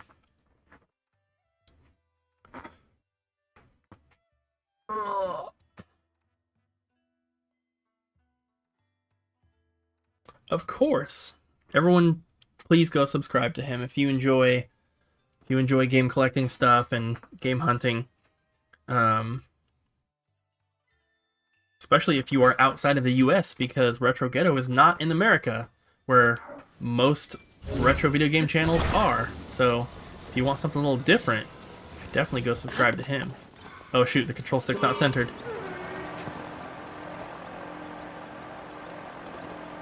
We good.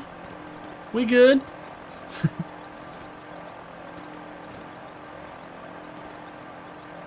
What cool memory will often pop into my head? I have no idea. That's a question I'd have to think about.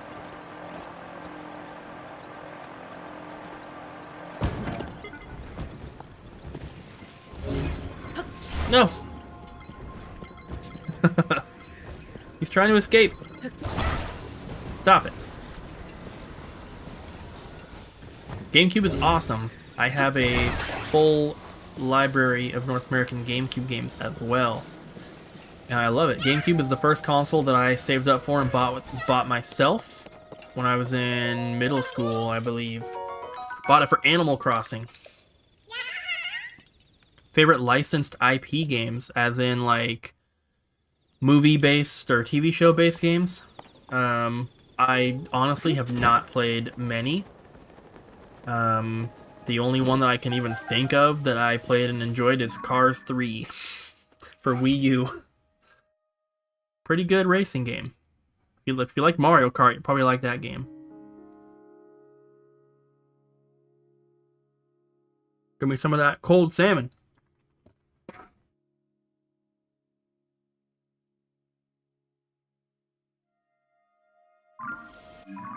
Richard, I actually don't have that many strategy guides. I got rid of most of what I had. I just kept the Nintendo Power ones. So the rarest is probably, I don't know, they're all right here on each side of me, but they're stacked up, so I can't really see them. Let me see. I have to move some stuff out of the way. I have the Nintendo Power Guides for Link to the Past, Final Fantasy III, and Mario RPG for Super Nintendo. So probably those. I do not collect VHS. Top 5 favorite GameCube games. Alright.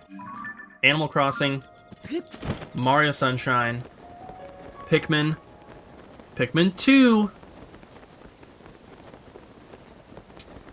What is that, 4? Is that 4 or 5?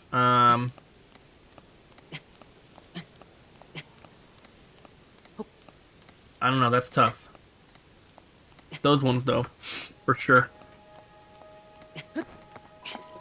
I played both Bot and Kaidos games, When I was a kid, I played both Lost Kingdoms games. Oh shoot, I don't think... Did I mark? No, I did not mark these off the map. Give me 1 second here. Wait a minute.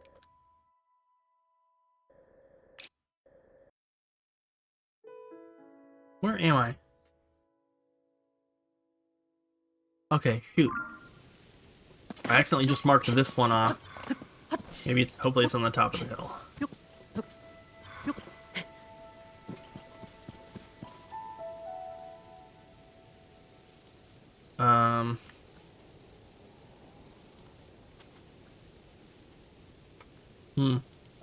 I'm not collecting PS5 games. Or PS4 or PS3.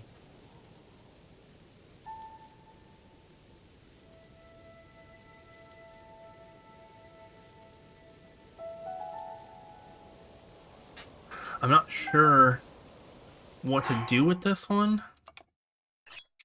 Maybe they want a golden apple? No? Oh, you know what? They probably want banana.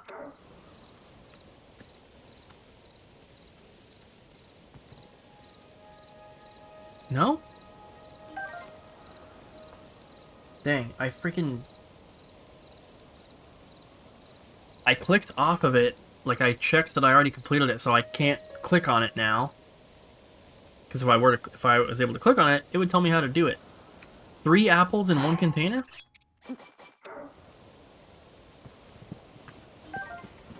No! Do one at a time.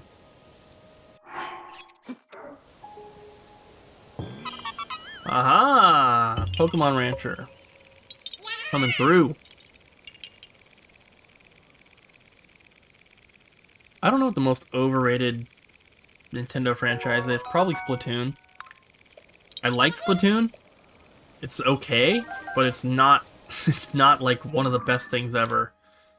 And Nintendo kind of treats it like it is sometimes. From Oregon, if you're in Oregon, you can visit the store because we are 5 minutes from Portland. I've never played any Persona game. It's not my style of game, unfortunately. Kyle and Ariel would love to talk about all the Persona game stuff. Why am I not collecting those consoles? Because I just don't. I only collect... Right now, I got rid of a bunch of stuff to make room. So right now, the only collections I have, the only consoles I'm collecting for, is every Nintendo console, PS1, PS2, Dreamcast, and Sega Pico, if you want to count that. Pokemon is definitely not overrated at all. It's the #1 media franchise on the planet for a reason.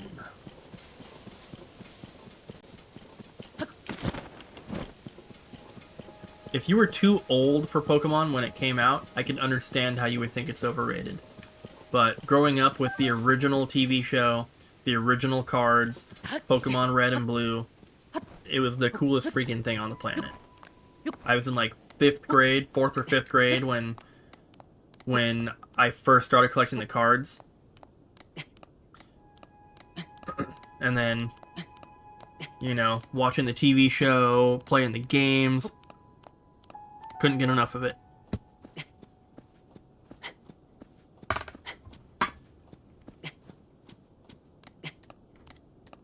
Where are you in Oregon? Are you down by Grants Pass? Are you in the Bend area?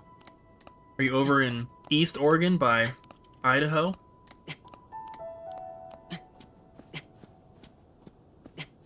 I'm not gonna make it up this. Do I have... Aha! Stamina food.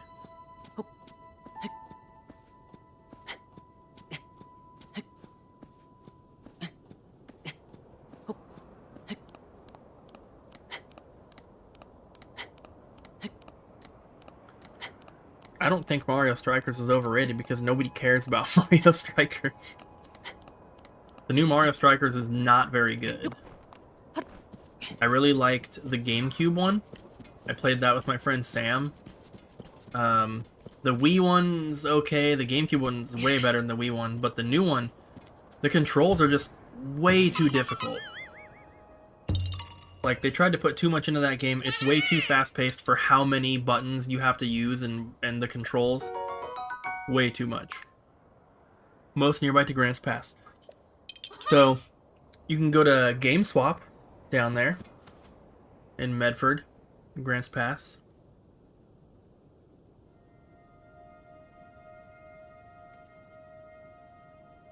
The future of Switch game collecting. Switch is going to be, in my opinion, one of the most collected Nintendo console since the Super Nintendo. I think. Because NES and Super Nintendo, those seem to be like the most collected Nintendo consoles. A lot of people hate on the N64. A lot of people think, the GameCube's too late for a lot of people. No one cares about the Wii. The Wii U's pretty collectible, but I feel like that's only because there's not that many games. But the Switch, there's so many great titles. There's so many indie games. There's so much stuff.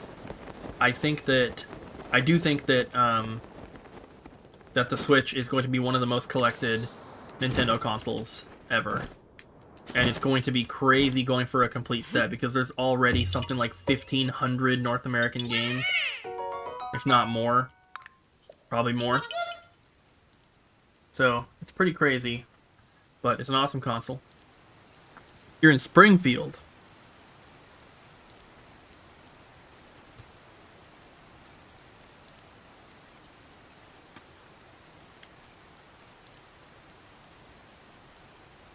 Gumball, I have never watched, as far as I know. Whoop.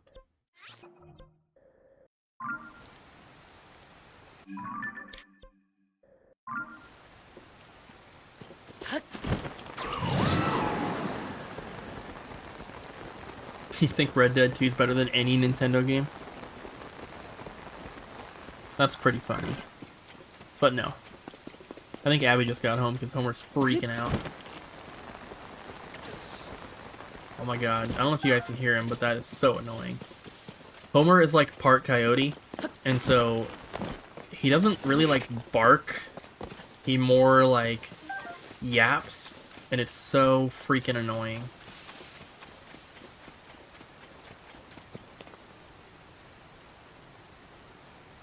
I can already see one of them down here.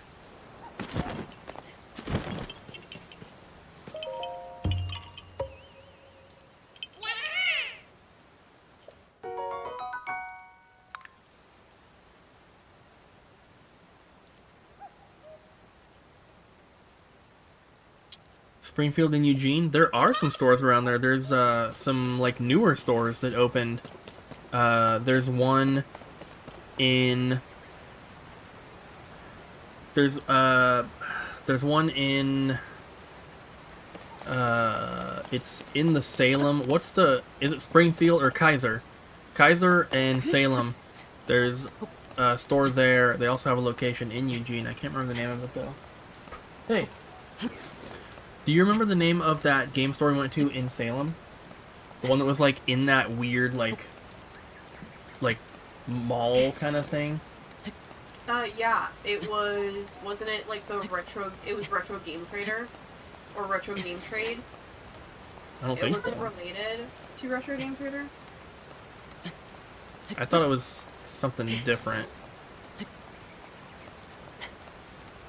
But there's also, there's the Goodwill Computer Store in Eugene. They have a bunch of games. And then Video Game Headquarters is down there, right? Somebody's saying that there aren't any good stores down there. They might not be good, but they're stores.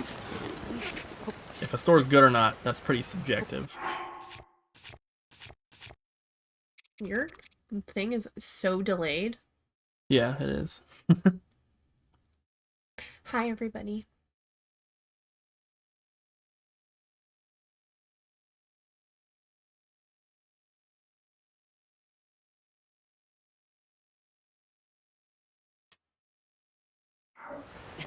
Oh, I can't make this climb in the rain. You don't have the frog suit? No. Yeah, you do. You have one of it. I have the only piece I have is what I'm already wearing. Yeah, you can't jump. You have to just crawl up it. You still fall. Maybe I can just... Thinking I could fast travel to like a thing up here, but there's like nothing close. Or you could just wait. Or I could put this one on. I'm gonna backseat game. No, you're not. Fine. I can do this. Oh, there you go. I've had all 3 pieces of armor, so I forgot. Bam. Now do a bomb and blow up all the fishies and collect them. No, they're gonna go off the cliff. I'll collect them like this. No!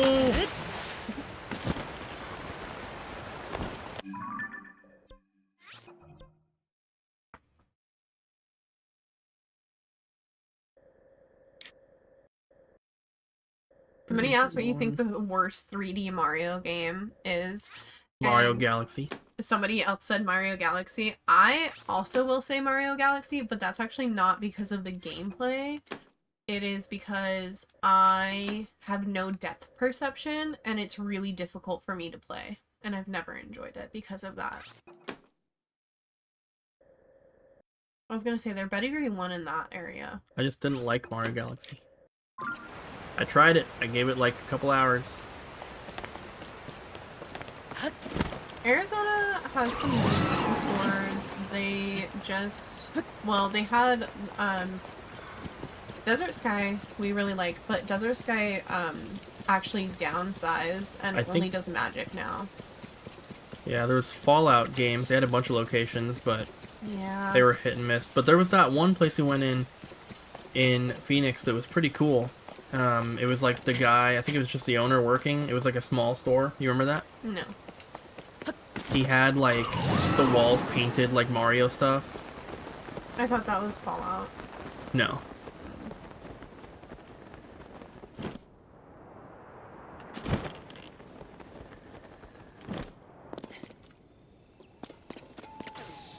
A bloopy. I'll discover this cave, but I'm not going in right now.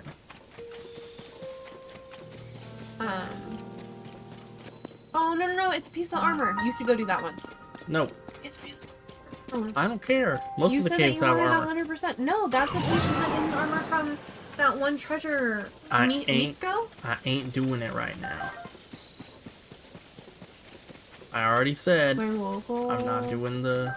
has 4 copies of Caldova, all complete for sale.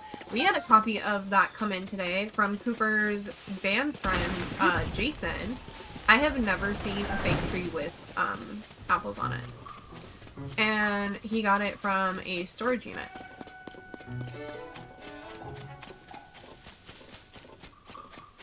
I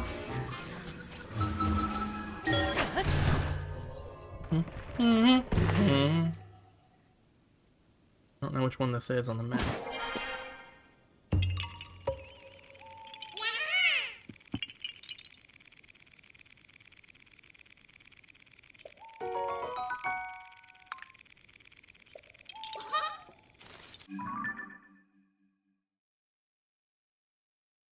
Oh, Do you think that Game Boy Advance Pokemon games have hit their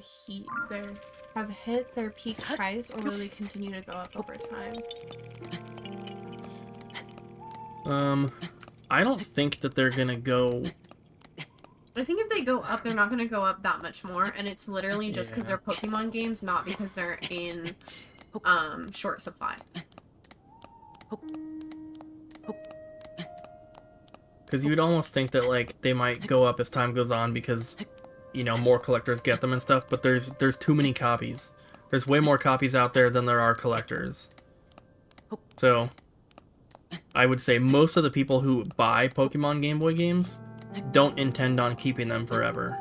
Somebody said, I'm going to go out on a limb. Here's my hot take. Every Sonic game isn't good. Are you saying that, like, all of the Sonic games are bad, or not all of the Sonic games are good? I said every Sonic game is Is not good. Which is wrong. But you're entitled to your wrong opinion. Most Sonic games are not good. That's a fact. I used to love Sonic games, but then I tried to play like Sonic 3 or something when I played as a kid, and it made me instantly sick. Sonic 1, 2, and 3 are all really good. Everyone loves Sonic Adventure, but I've never played that one. What's a very expensive game that you feel is worth every penny? None of them.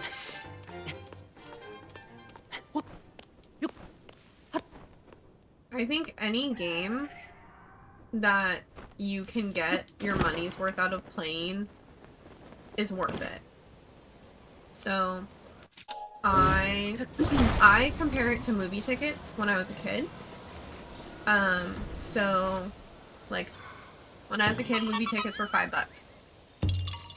So, if I can get, like, and I compare it to a movie. So a movie is usually like an hour and some minutes, like an hour 30. If I can get a movie's worth of 2 hours, I don't know, a movie's worth of entertainment out of a game, then it's worth it. If that makes sense. So if I pay $100 for a game, which I don't regularly do, but if I pay $100 for a game, and I play it for 10 hours, that's $10 an hour that I've paid. At that point, I think that I have enjoyed it at that point.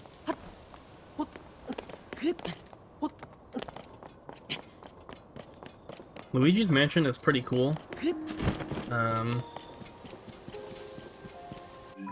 I only ever played the first one.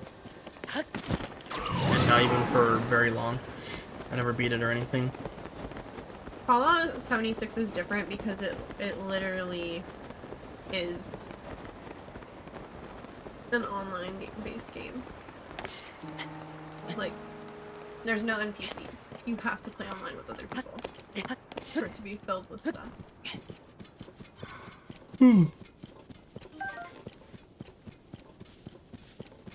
I've never played Sonic though.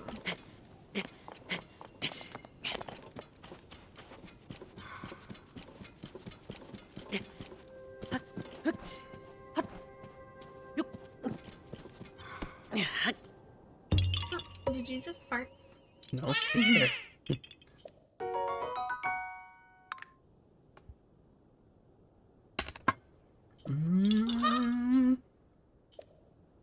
Drop the rock.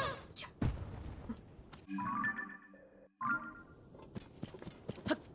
I've heard Luigi's Mansion 3 is really good. Ryan played that one and really liked it.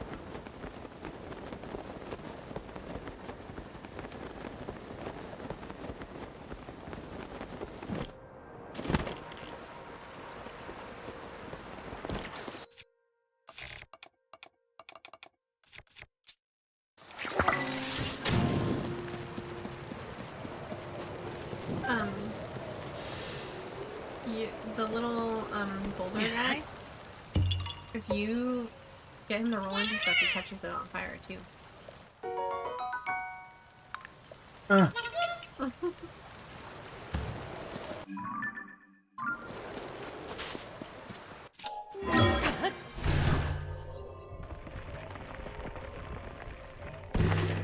$50 is definitely worth it for Luigi's Mansion for GameCube.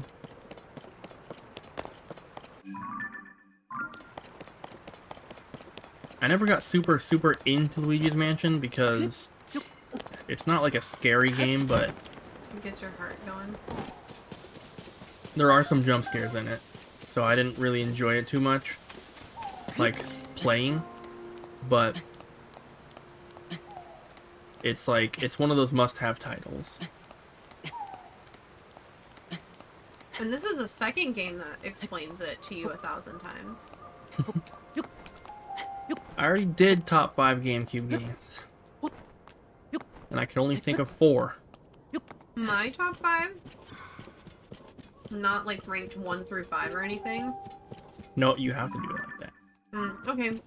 Number 1 is going to be The Legend of Zelda Tigers, which has all of the Zelda game, or all of the, it has Majora's Mask and Ocarina on it. And then 2 would probably be Mario Sunshine. See, you've already left off the best game. Would be 3 would be The Sims. And 4 would be Scooby-Doo. You are so wrong. You're not even staying Animal Crossing or Super Smash Bros. Or Mario 5 would Kart. be Animal Crossing. Whoa! Uncle Lester.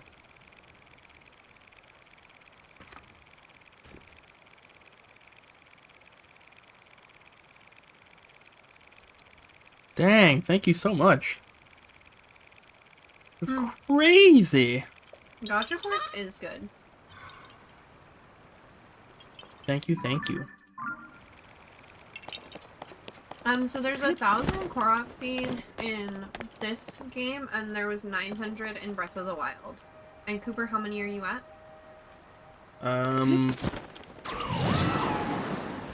I haven't fast traveled for a minute, so we should be at like 680-ish. He said, now you can take me out on a date. Hey, I could have done that anyway. We don't go on dates on work nights, though. Top 3 PlayStation games. Tony Hawk 1, Tony Hawk 2, Tony Hawk 3. Clock Tower 3. 101 Clock Tower Dalmatians. 3 is a PS2 game. Oh, is it PS2? I play. That's right. Okay, dang. Let me rethink that then.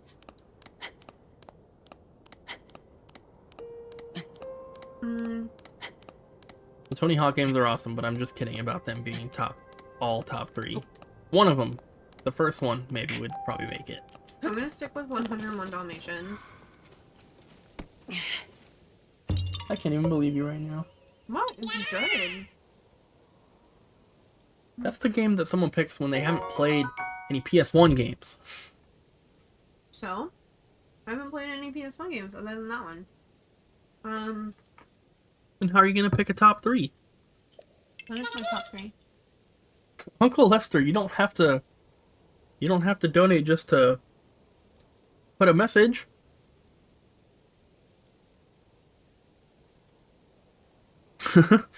That is pretty awesome, though. We just got another one of the VHS tapes in recently, but it sold pretty quick once again. Are you talking about Akira? Or... No, Moonwalker. Mm. He said he still has the Moonwalker game in VHS that he got from us a while back. He leaves it out on the coffee table when new friends come over to see their reaction. That's cool. I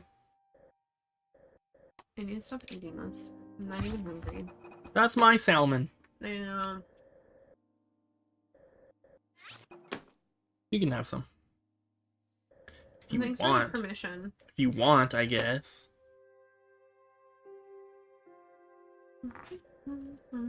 Well, there's one like right here, and then there's one. I can't even. There's one like so close, like right there. And then there's one right here.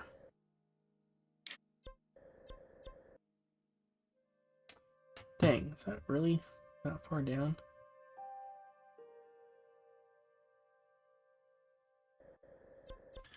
Guess I'll fast travel here and then we can see.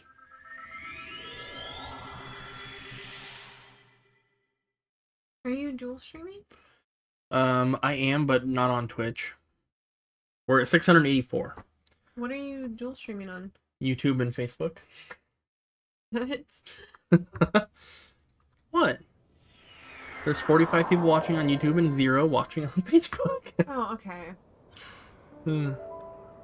There's been a couple people who have commented that it shows like, see how it shows the YouTube logo? Mm-hmm. There's been a couple that show the Facebook logo. but they haven't stuck around. Cooper's like 100+ hours into Tears of the Kingdom. I definitely think it was 170. worth it. 170 plus. Twitch has a clause for affiliates that you're not supposed to dual stream. They want your content to be on Twitch for 24 hours without it being on another one if you're an affiliate or a partner. Yeah, so... That's what I read when I became affiliate. It may have changed. Well, I've read multiple things, but when I looked at the actual Twitch thing, because I was reading stuff on different websites that was saying different things, but when I looked at the actual Twitch thing, it said that content live streamed on Twitch needs to be Twitch exclusive for the first 24 hours, which means you can't upload your you're not supposed to upload your streams to YouTube within 24 hours, which they would never know. But you're not supposed to dual stream on multiple platforms at the same time as you're streaming on Twitch, which that one they could, it'd be really easy to catch something like that. So, as Pokemon Ranger said, I have a pinned comment that links to my Twitch, so you should definitely follow there because that's where I primarily am going to be streaming. I'm pretty much only streaming right now on YouTube to tell you guys to go follow me on Twitch if you enjoy the streams and you want to keep up on them, because that's where they're pretty much going to be. Is there not a thing right here? There is. It's pinned. It's not showing pin for you, but it's showing pin for everybody else, I promise. No, I'm talking about... Oh. Talking about this. Sorry. Oh, it's at this one.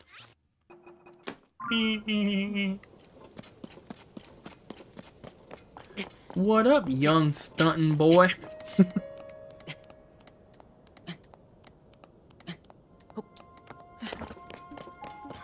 Oh my god. Keep kicking this box over.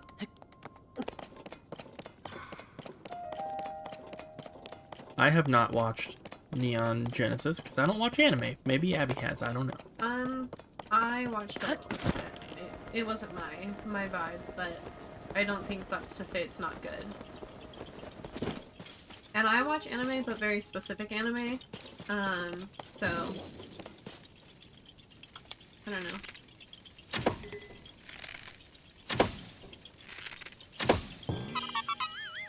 Cooper doesn't watch anime. Got it. The only anime that Cooper has watched with me that's like classified as anime was Angels of Death. And that was for like a few episodes. And then he also... It was really short. Yeah. I think it was only like a 10 episode one. And then I was watching Attack on Titan, like second season, I think. And he was like watching it with me, and I think it freaked him out a little bit. And he had said like, that is so creepy, and I was like, I should probably stop watching this. You don't have to stop watching it because it's disturbing. Well, we were watching it like right before bed though. Well, I haven't had a nightmare from watching something since I was a kid, so I think I'll be okay. No, but you like, anytime I'm watching something while like you're sleeping, like especially the true crime stuff, you would be like, I'm dreaming about that, please stop.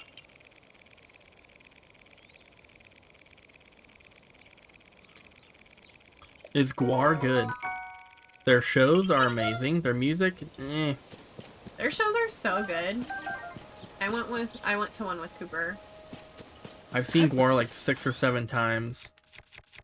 Their shows are amazing, but yeah, their music is...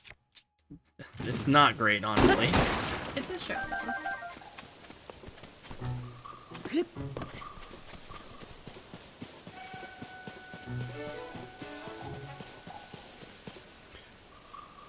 Okay, so just got a new Switch.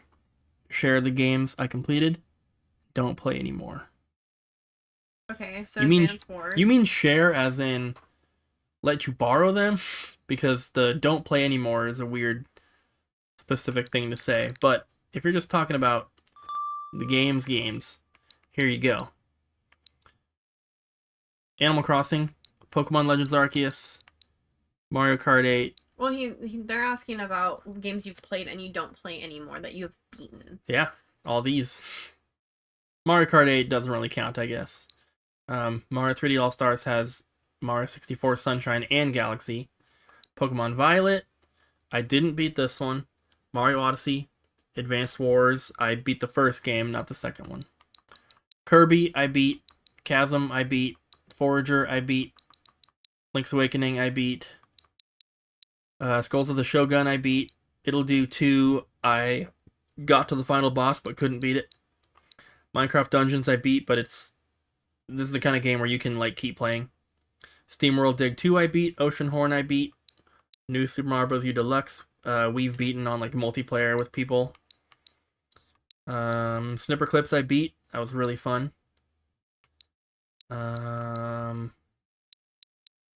That's it for the ones that I beat. Then you're just getting into games that I just like played for a bit. Like Angry Alligator. That game sucks.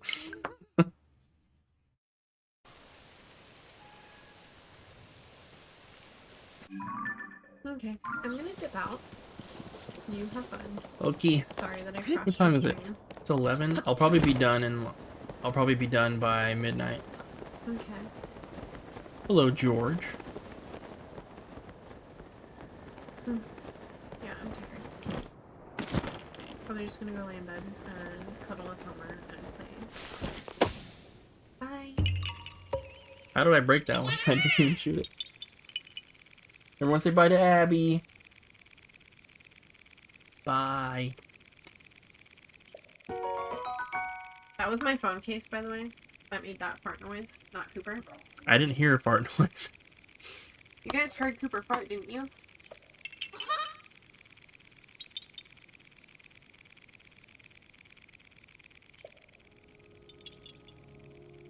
Everyone's saying bye. Bye-bye.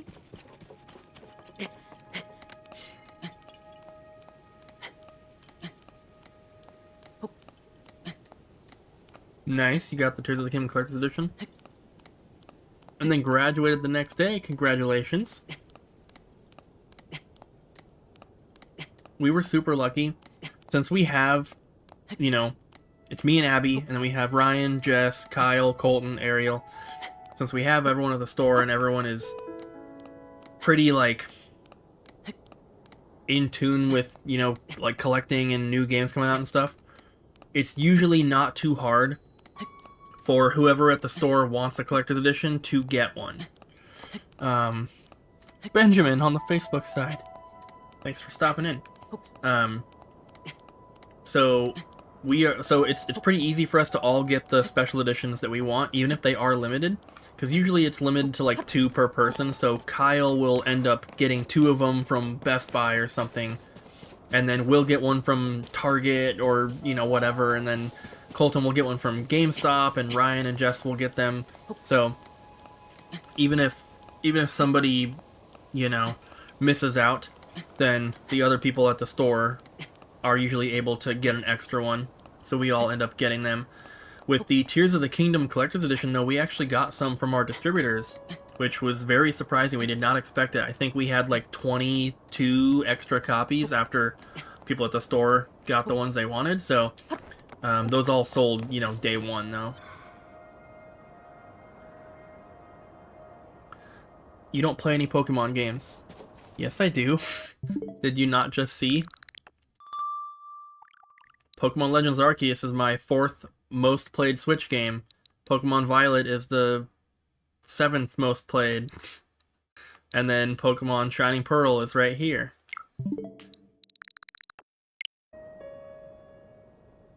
I've never seen any Trauma films, no. No, Pokemon Rancher, we were not friends before opening the store. The only person at the store that I knew before the store is Abby. I did not know anyone else before we opened the store. Ryan was our first employee, and he was a customer first, Ryan and Jess. Ryan and Jess, I believe, shopped at Double Jump the second day we were open. And they were regular customers, and when we were looking to hire, we were like, that guy Ryan comes in a lot, and he is always smiling, he's always laughing, he seems like he would be a good fit. And so we asked him if he wanted a job, and he was like, heck yeah. And so he quit his job at Salvation Army and came to work for us. Every single other person at the store, I believe, was a... Oh my god, it's stuck. No, it's stuck. Every person at the store was a customer first.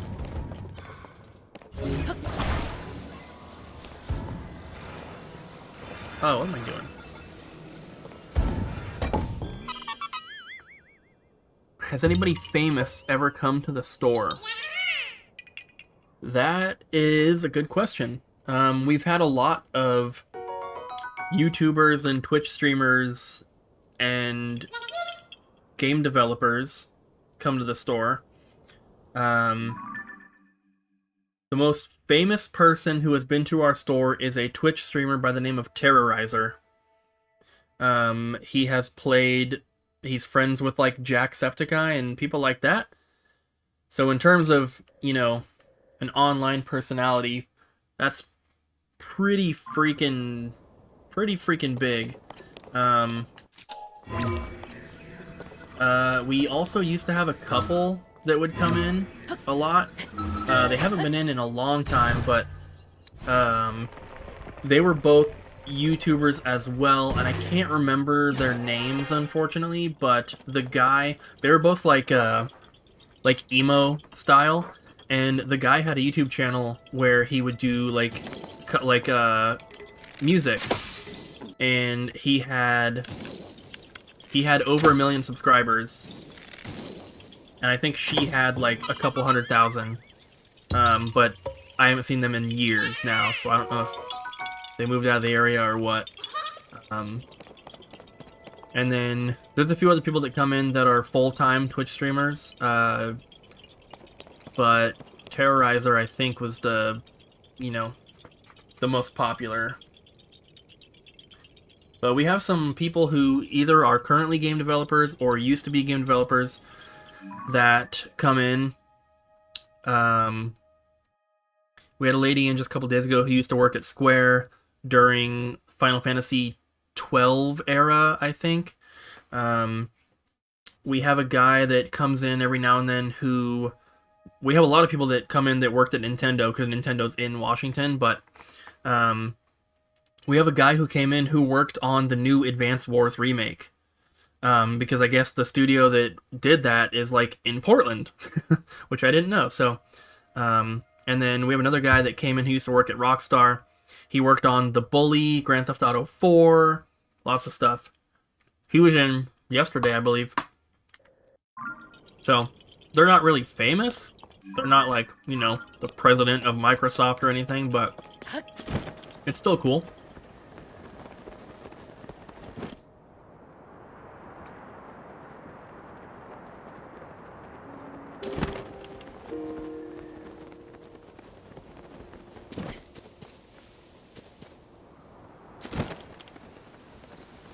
There he is. Thank you, B.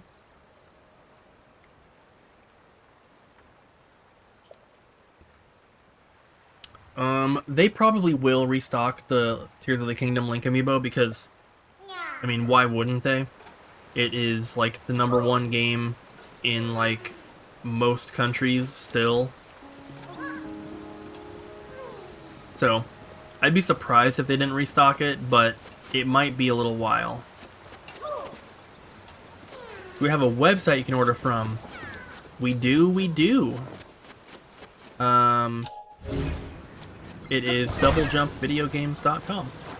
It's the top link in the description of every vlog that we post. I don't think that it's... Oh no, he's drowning! Poor guy. No, come on. He almost died. Oh, he's all good. But yeah, doublejumpvideogames.com. There you go. That's all you need. Fun503, thank you so much.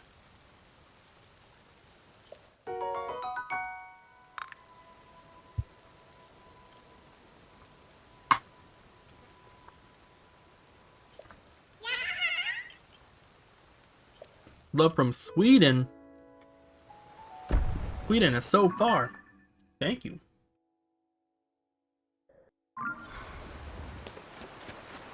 There's a cave entrance somewhere right here. I'm not trying to do the caves right now, but I at least want to get it on the map. Do we have pre-owned games? Of course we have pre-owned games. That is 90% of our store. Usually people ask if we have new games.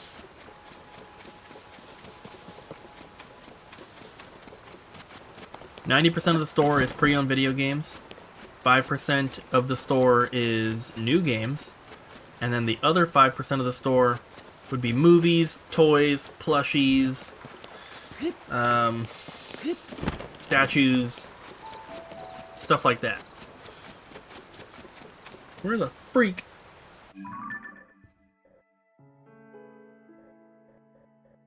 Cave's right here. I guess I don't need to mark it. It's fine.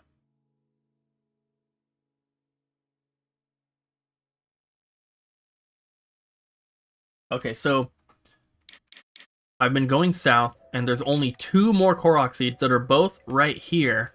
And then below that, I have everything. So we don't have to be going down too much farther. We're going to start to go over a little bit. I mean, there's some like down here that I don't have, which we'll grab those, but I don't know how long I'm trying to stream.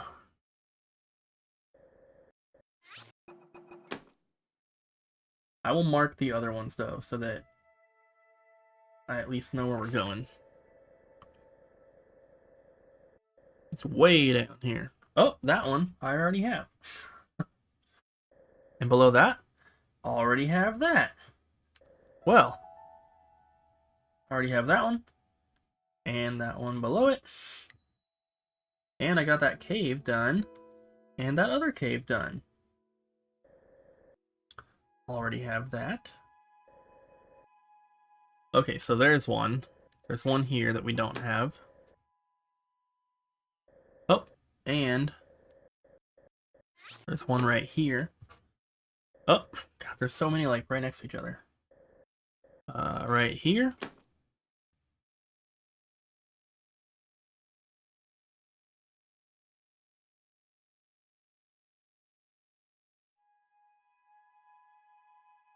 I've never played Five Nights at Freddy's, and I don't plan to.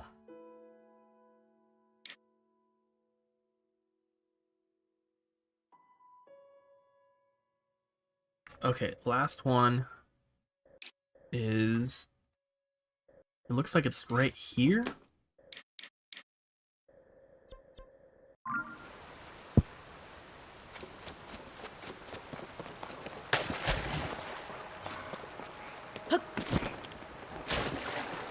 We have games for almost every single console ever released, including all the new stuff.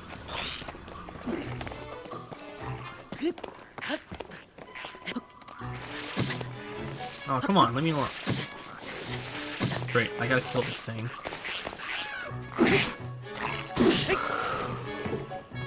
Not with that weapon, though.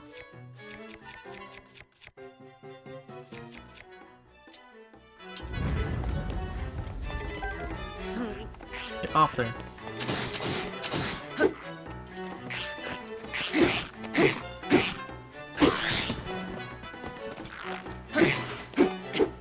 Yeah, go in the water. Go in the water.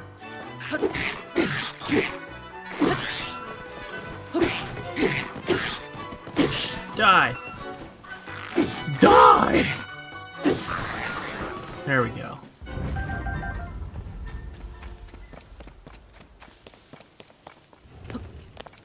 Oh my god, get off there. So annoying.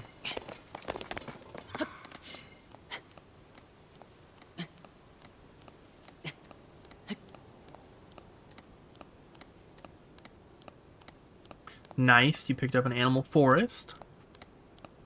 the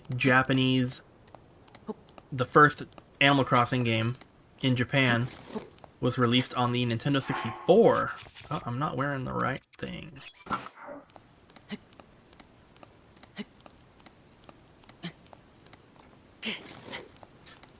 Yeah, Benjamin, if you head to our website, just doublejumpvideogames.com, there's all sorts of different, categories and stuff that you can click on.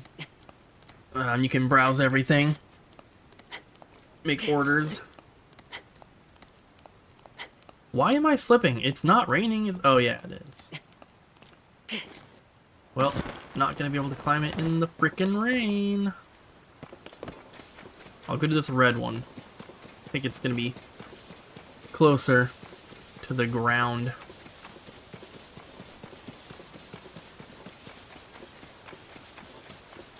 Ooh, I can ascend right here though.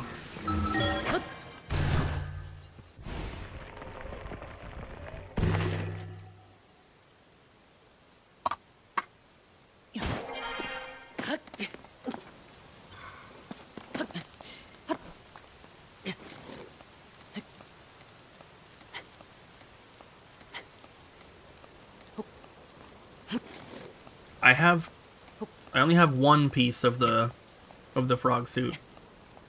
I have this one. But it's not enough.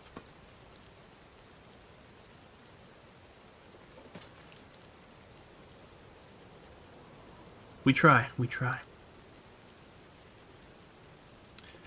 Benjamin, it really depends. We can't guarantee that, unfortunately. Every game is different. Some games we do get before the release date, and some we don't. And we have no control over that. The new Sonic Origins Plus, I think it was. We got that like a week early, for some reason. The new Story of Seasons, we got like 4 days early. But a lot of games we get the day before it comes out. Like Tears of the Kingdom, we got the day before. So, there's no way, I mean, we're not going to overnight one game because it's like $100. So, unfortunately we can't guarantee them on release day if you're getting them shipped. But, you'll at least get it close to release day. I need this rain to stop so I can freaking climb this stupid mountain.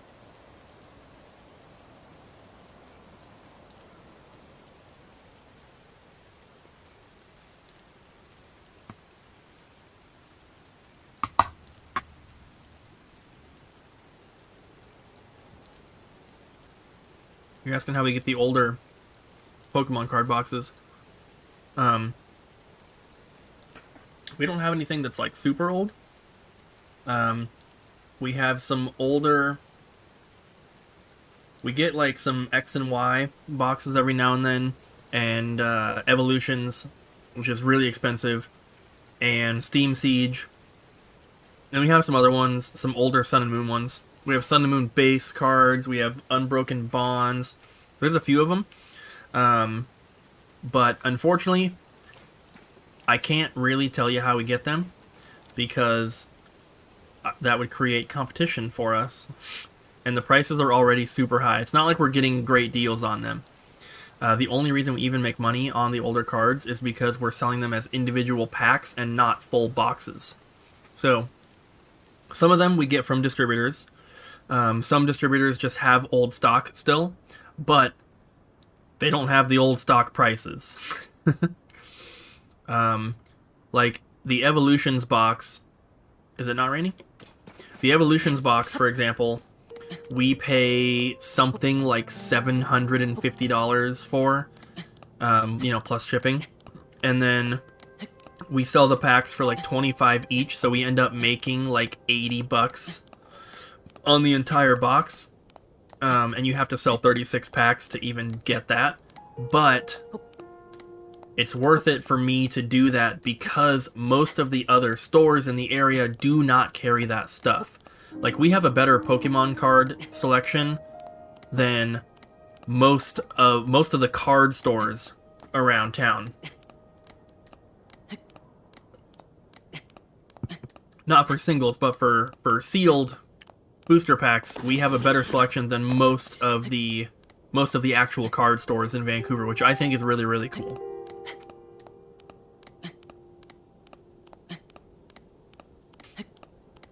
Yeah, like, buying anything from a distributor, usually, you don't make very much. So, like, brand new video games, Tears of the Kingdom is a $70 game. We sold over 100 copies. At this point, we've probably sold closer to like 140 copies, and we have made less than $1,000. Way less. That's 140 copies of a game. We probably made about, because the price has changed a little bit. It depends who we buy it from. Different distributors have slightly different prices, but I think we probably paid an average of $61 per copy to sell for $70. And for most games that sell for $60, I can't even freaking make this either. I'm just gonna fast travel to somewhere. Nope, that's not up. Most games that are $60, we pay about $50 to $52 each to get them from the distributor. And that's before shipping. Very few distributors have free shipping, and if they do, you still have to spend a minimum of like $1,000. Which, $1,000 is not that hard to spend on a bunch of new games, so that's not really an issue. But I think we only have one distributor that even offers free shipping at all, and it's a distributor that unfortunately is not the easiest to buy from because they don't have a freaking website. I have to go through emails with them. You know, they email us their list of what they have and the prices, and it's in like a spreadsheet. Then I have to go through that and email them back with what I want, and then they have to send me the invoice, and then I have to pay it. Like, it's so convoluted. I just wish that they would have a website where I could just go, add the things to my cart, check out, and pay, like most of our other distributors. But unfortunately, it's not how it is. And the other thing that sucks about ordering from distributors sometimes is that most of them are on the East Coast. The one that does free shipping just happens to be the one that's also the closest. They're in California. We have 2 distributors out of California, I believe. But especially when we're getting new releases, we have to get them overnighted, or else we won't get them by release day. So we are paying, and luckily the distributors ship so much, they have, you know, discounts they get with the people they ship with. But still, you know, for like an average sized box of like new Switch games, for Tears of the Kingdom, for example, we had 100 copies shipped for day one, plus about 25 collector's editions, plus a handful of controllers and a handful of amiibo and some cases and some other stuff, and we paid multiple hundreds of dollars just for shipping on that order, which kind of sucks when the margins are already so slim.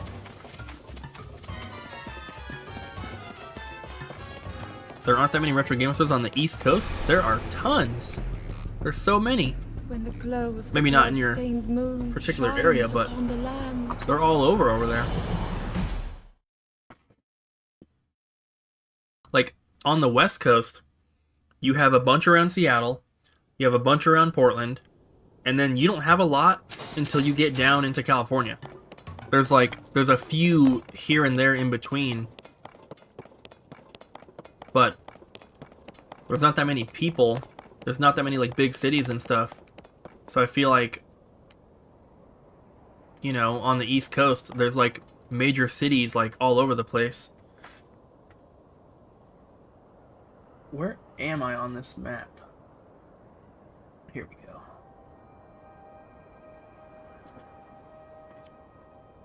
I think it's up even higher.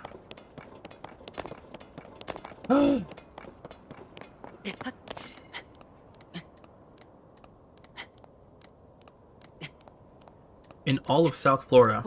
How far are you counting as South Florida? Because there's 8-Bit Hall of Fame.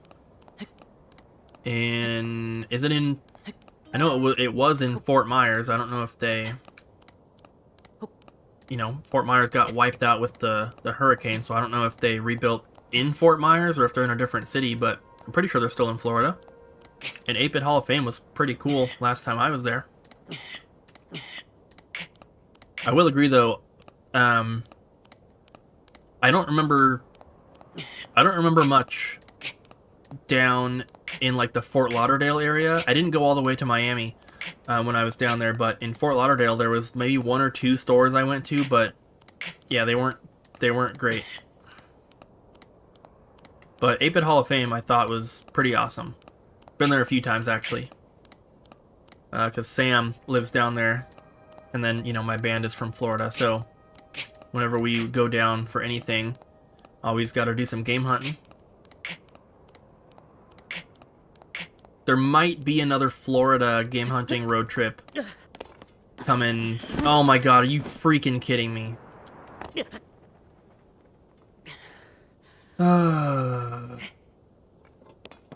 How am I even supposed to get up here?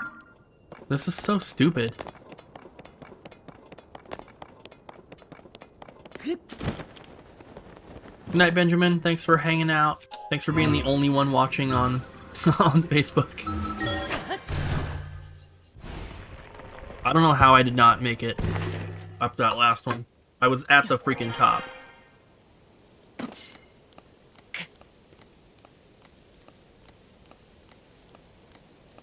And I don't think I have any more. Yeah, no more like stamina food. Although, what am I wearing?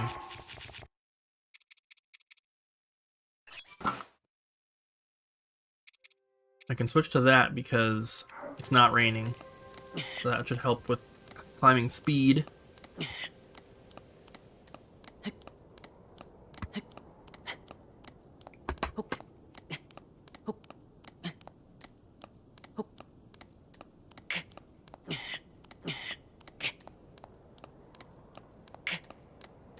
Jose! No DK oldies around here.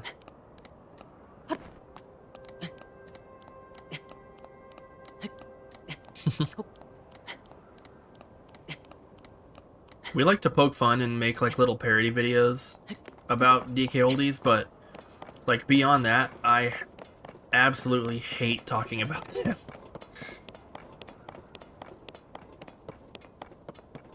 Like, I don't know, it's kind of like it's been like a, you know, a fad to talk about them, I guess, but I don't know. Where the freaking heck is this?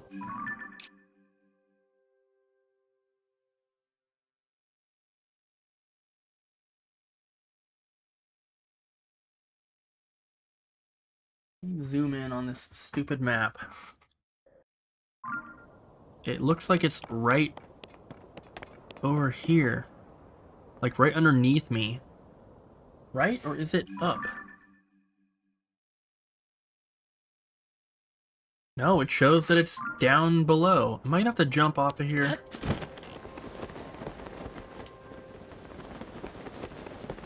I do not see it.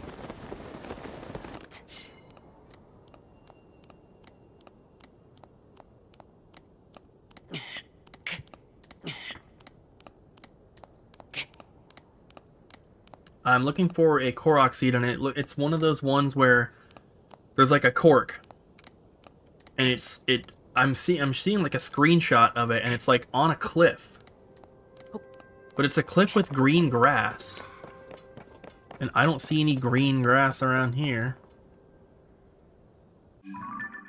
On the map, it shows it as being right here where the dot is.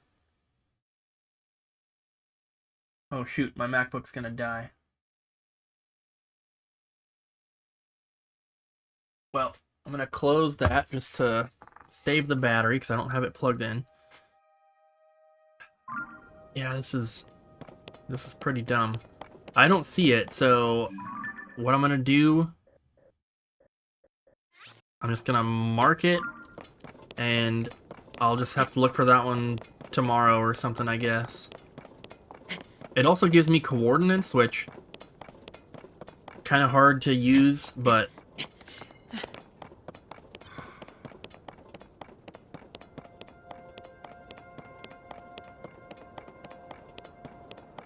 yeah, I don't see anything there either. There's one up top here, though.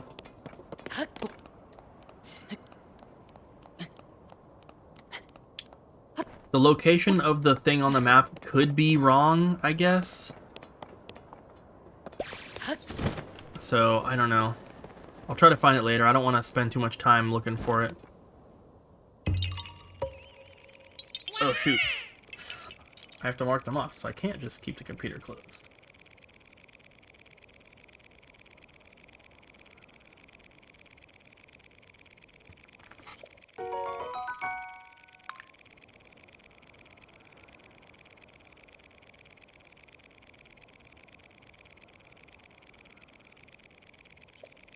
I am right here. So right where that red thing is, right where the red pin is, that's where it's showing me that that's where it's showing me it is. 1326, negative 1963, and then 187.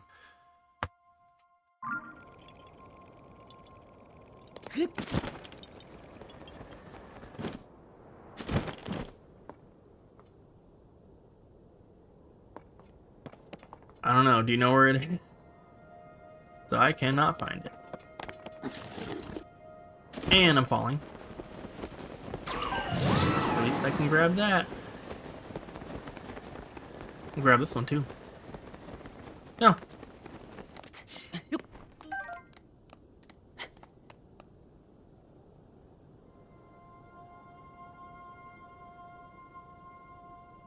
Yeah, it really is like not here.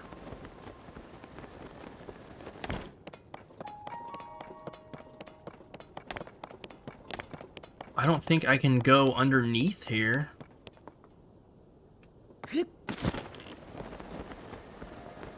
Well, I guess I can. But it doesn't go back far enough.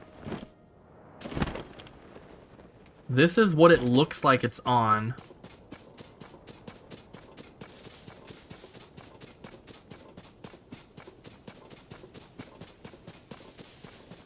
But yeah, this isn't going back far enough on the map.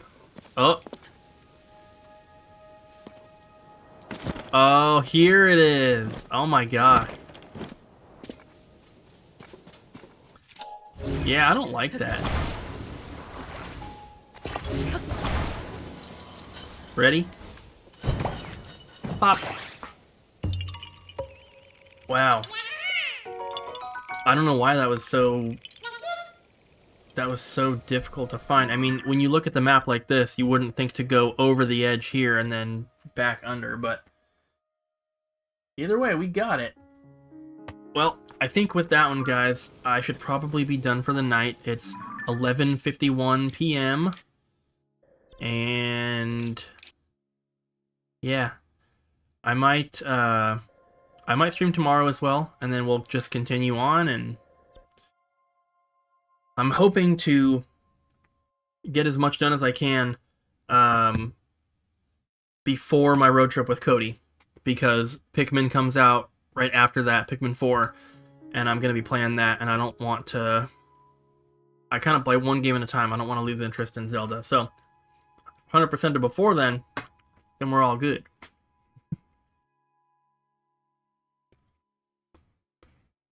I'm not sure what the story is behind the Korok seeds.